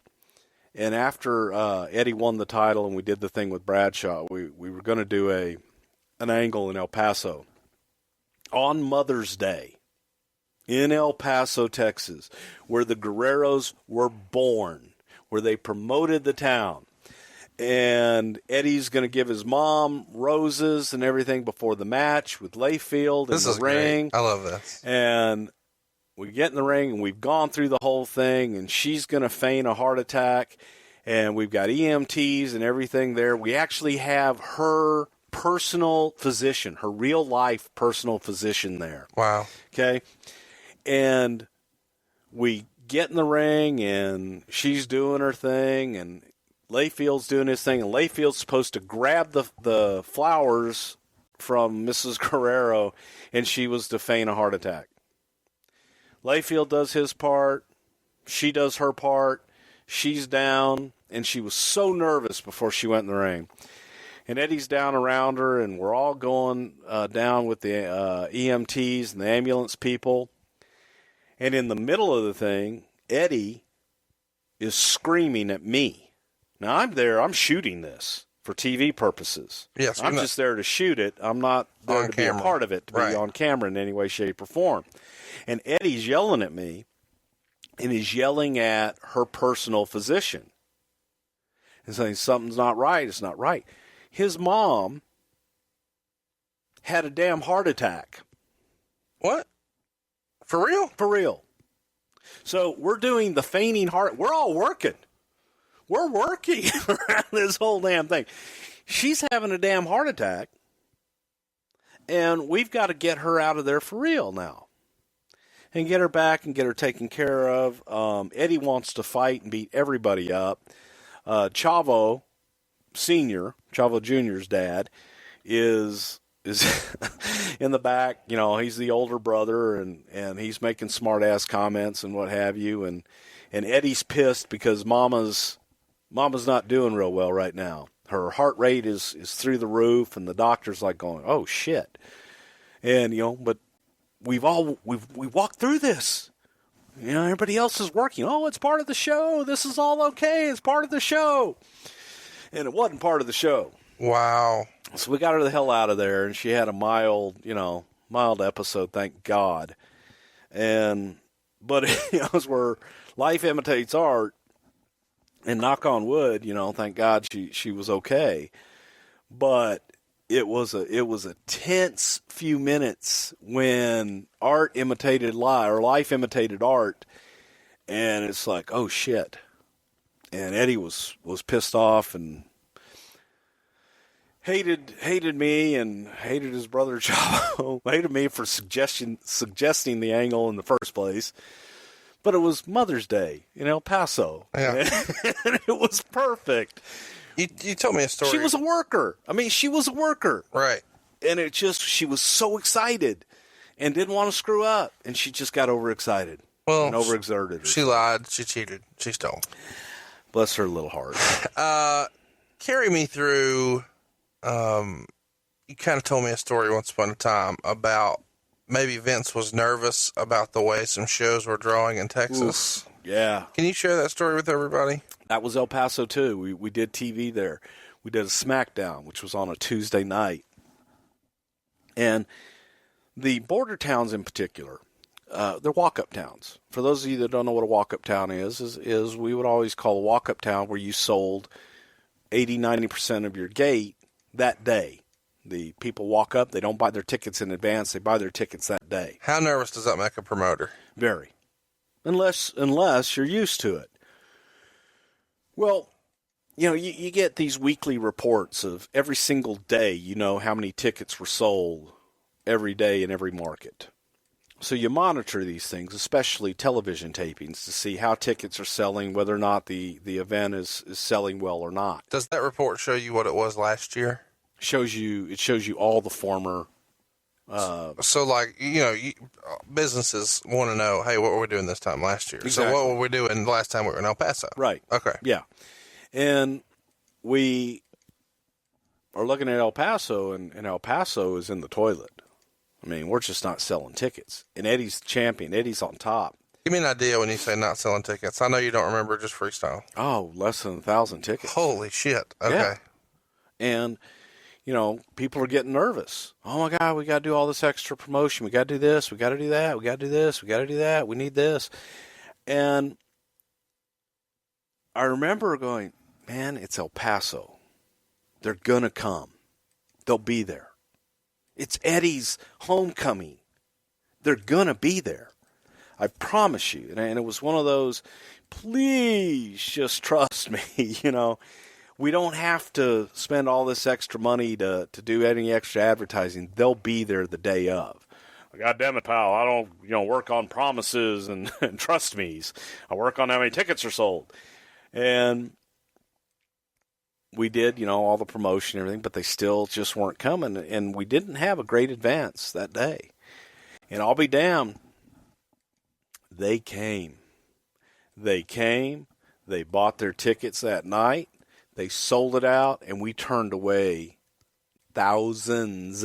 Wow. At the door. So we were sitting there, and we had, a big arrival for Eddie and what have you. And I'll never forget, man, taking Eddie out in the lowrider outside from the back because people didn't want to leave. They wanted, okay, I can't get in, but I want to see Eddie Guerrero. So we took him out in the lowrider and shot it. And here this, some bitch is going through there. And it was just he was walking on water at that point. Driving in a lowrider, but walking on water. And the reception was unlike, anything. It was rival to Hulk Hogan in his prime. Wow. It was just incredible because one of their own had made it and had come home, and by God, they were there to show the support. And they were coming from Juarez and from home in El Paso, and the reception was phenomenal, but I don't think a lot of people expected that. They didn't understand the idea of a walk-up. Vince understood, but the promotions and marketing people, were set to no, we should be doing X percentage before we go into a town, and if we have X percentage, we will do this percentage of sales. Yeah, that's a little different when you... But it is the way most businesses are run. It is, without a doubt, and it's the way that business was run. But El Paso was a unique town, and the border towns were unique towns. Is that where you were telling me when he was walking out, there were so many people you made him do it again? Oh, yeah. Yeah. Yeah. Because you wanted to film it. Yes. Well, there were so many people outside that couldn't get in. Right, and they just wanted to hang out the back and just see if they could see him. They just wanted to see Eddie, yeah. So he had this huge appeal, and I think he's on SmackDown at the time. Yes. And at the time, the talk, in the dirt sheets, which is the phrase you like to use, I like to just call it the Wrestling Observer newsletter. There was a lot of talk about how well the show was doing with the Hispanic market, and that was a demo that they really wanted to cater to. And they were really proud of that number. But you tried to make it clear to Vince that you didn't think of Eddie as just a Hispanic star. But very similar to when we talked about Benoit. He held the belt for 5 months. Eddie only held it for 4 months, and he dies the next year. What was the reason for taking the belt off of him if he had this adulation? There's a lot of talk. Oh, because we had a hot heel in Layfield who was coming up. And it's like, okay, wait a minute. If you got a hot heel and you got a hot baby face, are they going to maybe come out and support him more if he's chasing the title? And that was the mindset. Screw him out of the title and have him chase it. A lot of folks, he does chase, but he doesn't get it again. No. A lot of folks, the rumors and innuendo would lead you to believe that Eddie kind of cracked under the pressure. Maybe it was because of the pressure he put on himself to be the champion. Maybe it was because he had still a constant struggle with his former addiction demons. And maybe it was just his body was beat to shit, and now he doesn't feel like he can kind of draw the line between when's enough with painkillers. Can you speak to any of that? Well, I can speak to, I put him to bed every night on the phone. I would talk to him every single night, wherever he was. Some people are not going to understand what you're saying. Explain that. Every night he would call me at home to let me know that he was in his hotel room and how he was feeling, and that he hadn't had a drink or he hadn't taken any pills and he was doing good, so that I could hear him and know that he was okay. And he would hang up with me and call Vicky and talk to her and go to bed. Now let me ask this, and I'm not trying to be that guy. He's doing that, A, because you're the quote-unquote office, or he's doing that, B, because you were familiar with his struggles and he knew that you could be kind of his accountability partner, or C, a combination? Well, I'm the guy that was in charge of Eddie at the time, basically. We all had our guys that, we were responsible for. Eddie was mine. But also I'd like to consider myself a friend to Eddie. And I was trying to be an accountability, whatever the hell you said, partner. I've been there. I've done the drugs. I've done all that stuff. So I could relate to him. I wasn't going to sit there and judge him and any of that crap because, been there, done that. Yeah. So I was just somebody that he could talk to. That he trusted. That he trusted. Let him know that he was okay, that I loved him. And, it was kind of one of those things, hey, man, I'm letting you know I'm okay. Thank you very much. And I took that on. That was every night, man. And then he would call, he'd call his wife and he'd talk to her for however long. But it was always that check-in every night. Do you think Eddie would have been pleased that Vicky wound up in the business? Yeah. Did Vince ever ask for updates when Eddie's checking in with you? Like when he's the champ? That wasn't necessarily an update type situation. That was just me and Eddie. We talked every day. And that was just something that we did. I talked to Kurt Angle practically every day, during that time as well. It's just something I like to keep in touch with the guys I was responsible for. Eddie Guerrero passes away in November of 2005, if memory serves. Do you remember where you were when you got the call? I remember exactly where I was. Minneapolis, Minnesota, in catering. Prof came up to me, who was the audio guy in pre-tapes, and said there's a horrible rumor going around that they found Eddie Guerrero dead in his hotel room over at the hotel. Can you please, just let everybody know he's okay, or, just find out what the hell's going on? I picked up my phone, I called Eddie. Didn't answer. And hung up. Phone rang. It was Eddie. And so Eddie's name pops up on your phone? Eddie's name pops up on the phone. And I'm like going, you son of a bitch. You got the rumors going crazy over here. Everybody's talking crazy. And it was Chavito. He says, Bruce, it's Chavito. He's gone. And that was it. Died brushing his teeth.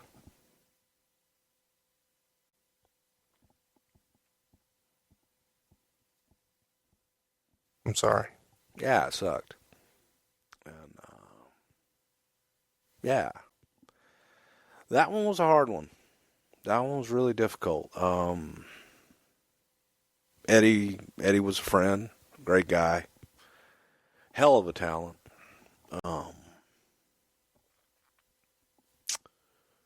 And, you lose a colleague, you lose a friend, and that one was just the shits. You don't want to believe it.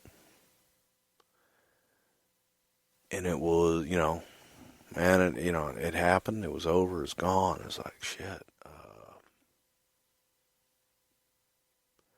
Yeah, I don't know what to say. It just, it was horrible deal. What a downer this is.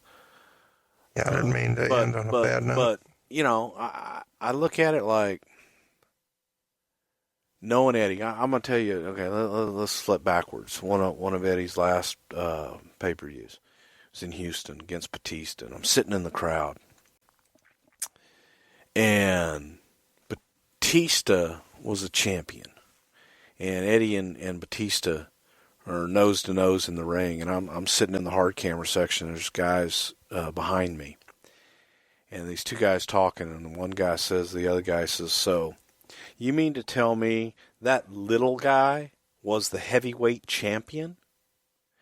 And the other guy he goes, yeah. He says, well, in a real fight, that little guy would kick that big guy's ass. That was the aura of Eddie Guerrero. He made you believe. He made you believe because Eddie believed. And, you know, you talk about great Eddie Guerrero stories. Eddie Guerrero tried to take Kurt Angle down backstage after miscommunications in a match. Before you move on, I don't know that you know this or not, that was Eddie's last pay-per-view. The No Mercy 2005 in Houston was October 2005. Yeah. He didn't make it to Survivor Series. That was his very last pay-per-view. I don't know if you realized when you were telling the story. No, but it's about right timing. So anyway, Kurt Angle. But yeah, they had miscommunication in the ring. Eddie comes back pissed off and tried to double leg Kurt Angle backstage in a real fight. And all I could do afterwards was say to Eddie, what the hell were you thinking? He's an Olympic gold medalist. And all Eddie could say, I know. I mean, I'm sorry. I'm stupid. What the, and it was like, what the hell am I thinking, man? But that, again, that was just the kind of guy he was, man. He was intense. He was just full throttle all the time, and you talk, you asked about Vicky. I think he'd be very proud of everything Vicky did. I really do. He'd be proud of his girls, man. And Eddie was just such a performer. When we did things with Vicky and Eddie, when we did the stuff with, I like to think of we're going to end this on a high because I like to think of the fun stuff with Eddie.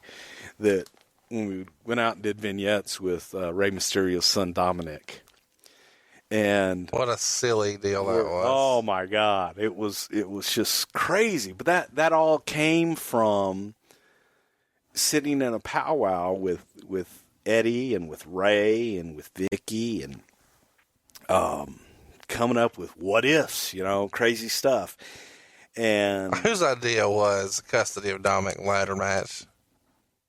Oh, that was your idea? Oh my God. Oh, this is hilarious. But it was some great stuff. And okay, yes, Bruce is putting over his own stuff. What an asshole. That wasn't his idea. I was there. Well, but if it was on a poll, it would have been Vince Russo. You laugh. That match is honest to God. Let's put Dominic on a poll. That was an idea. We did. It was not a serious idea. Don't look at me like that. They put Judy Bagwell on a poll. Yes, I know. But it was simply one of those crazy things. And we're out in a park, and Eddie is talking to Dominic, and I did not know that it was just we're sitting there, and I said, "Hey, what if we did this?" And I said, "Just go up to him and like." You've got presents for him.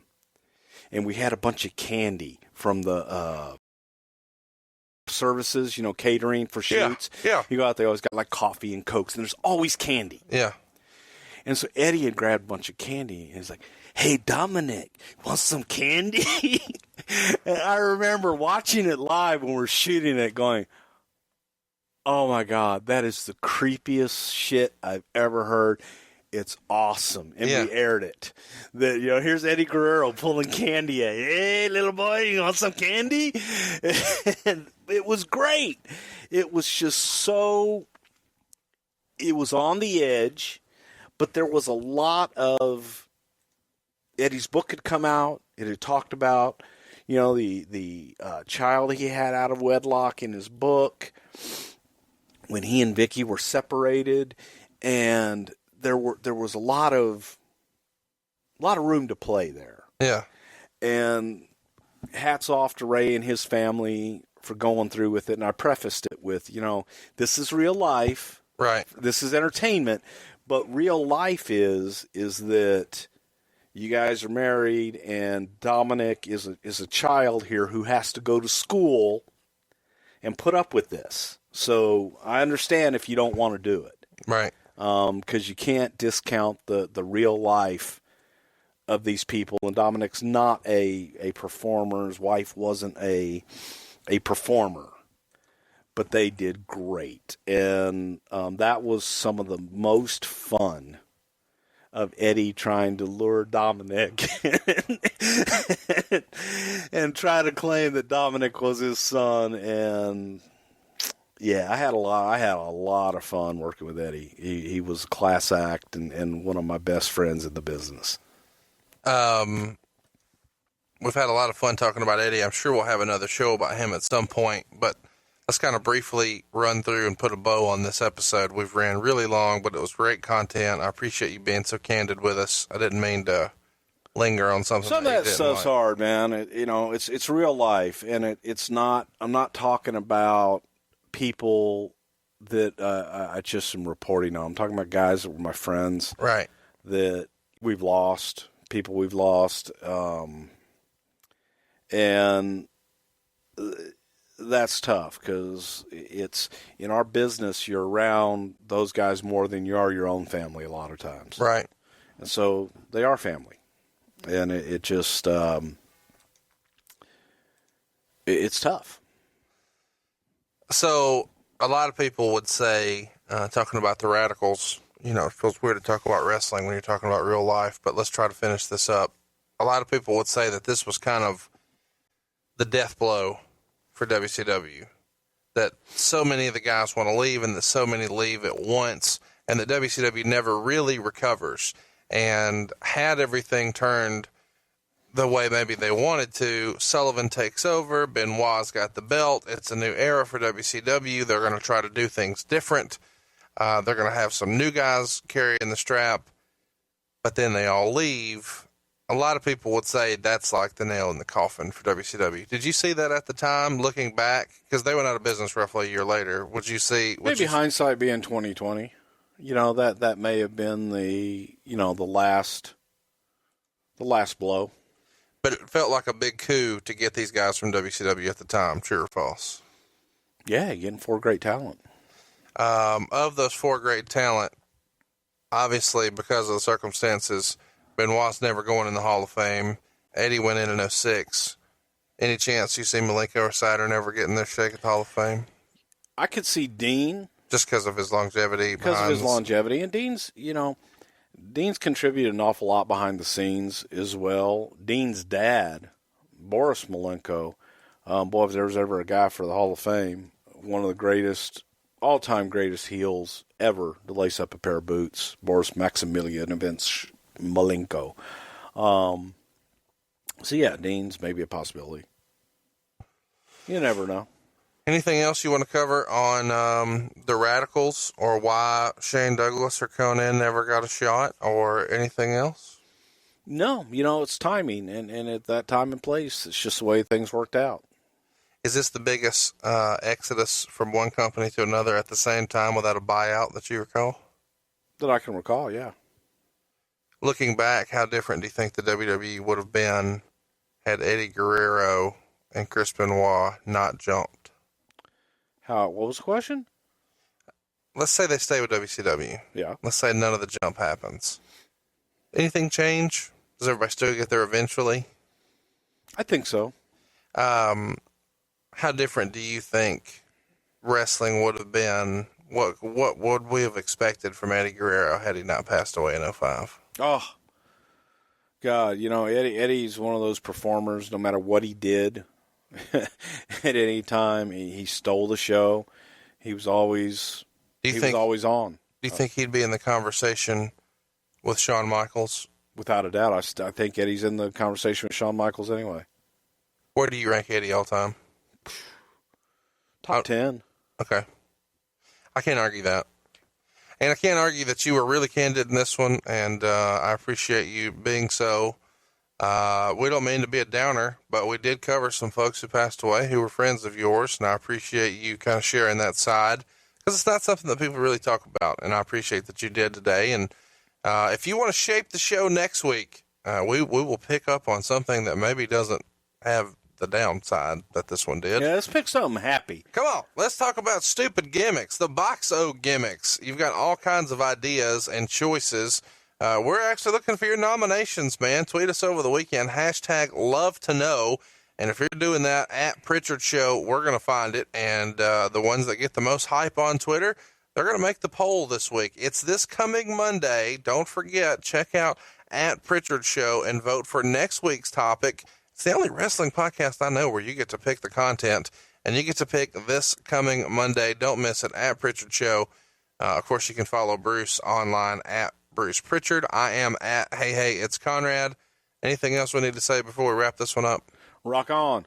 We'll see you next week right here on Something to Wrestle with Bruce Prichard on MLW Radio.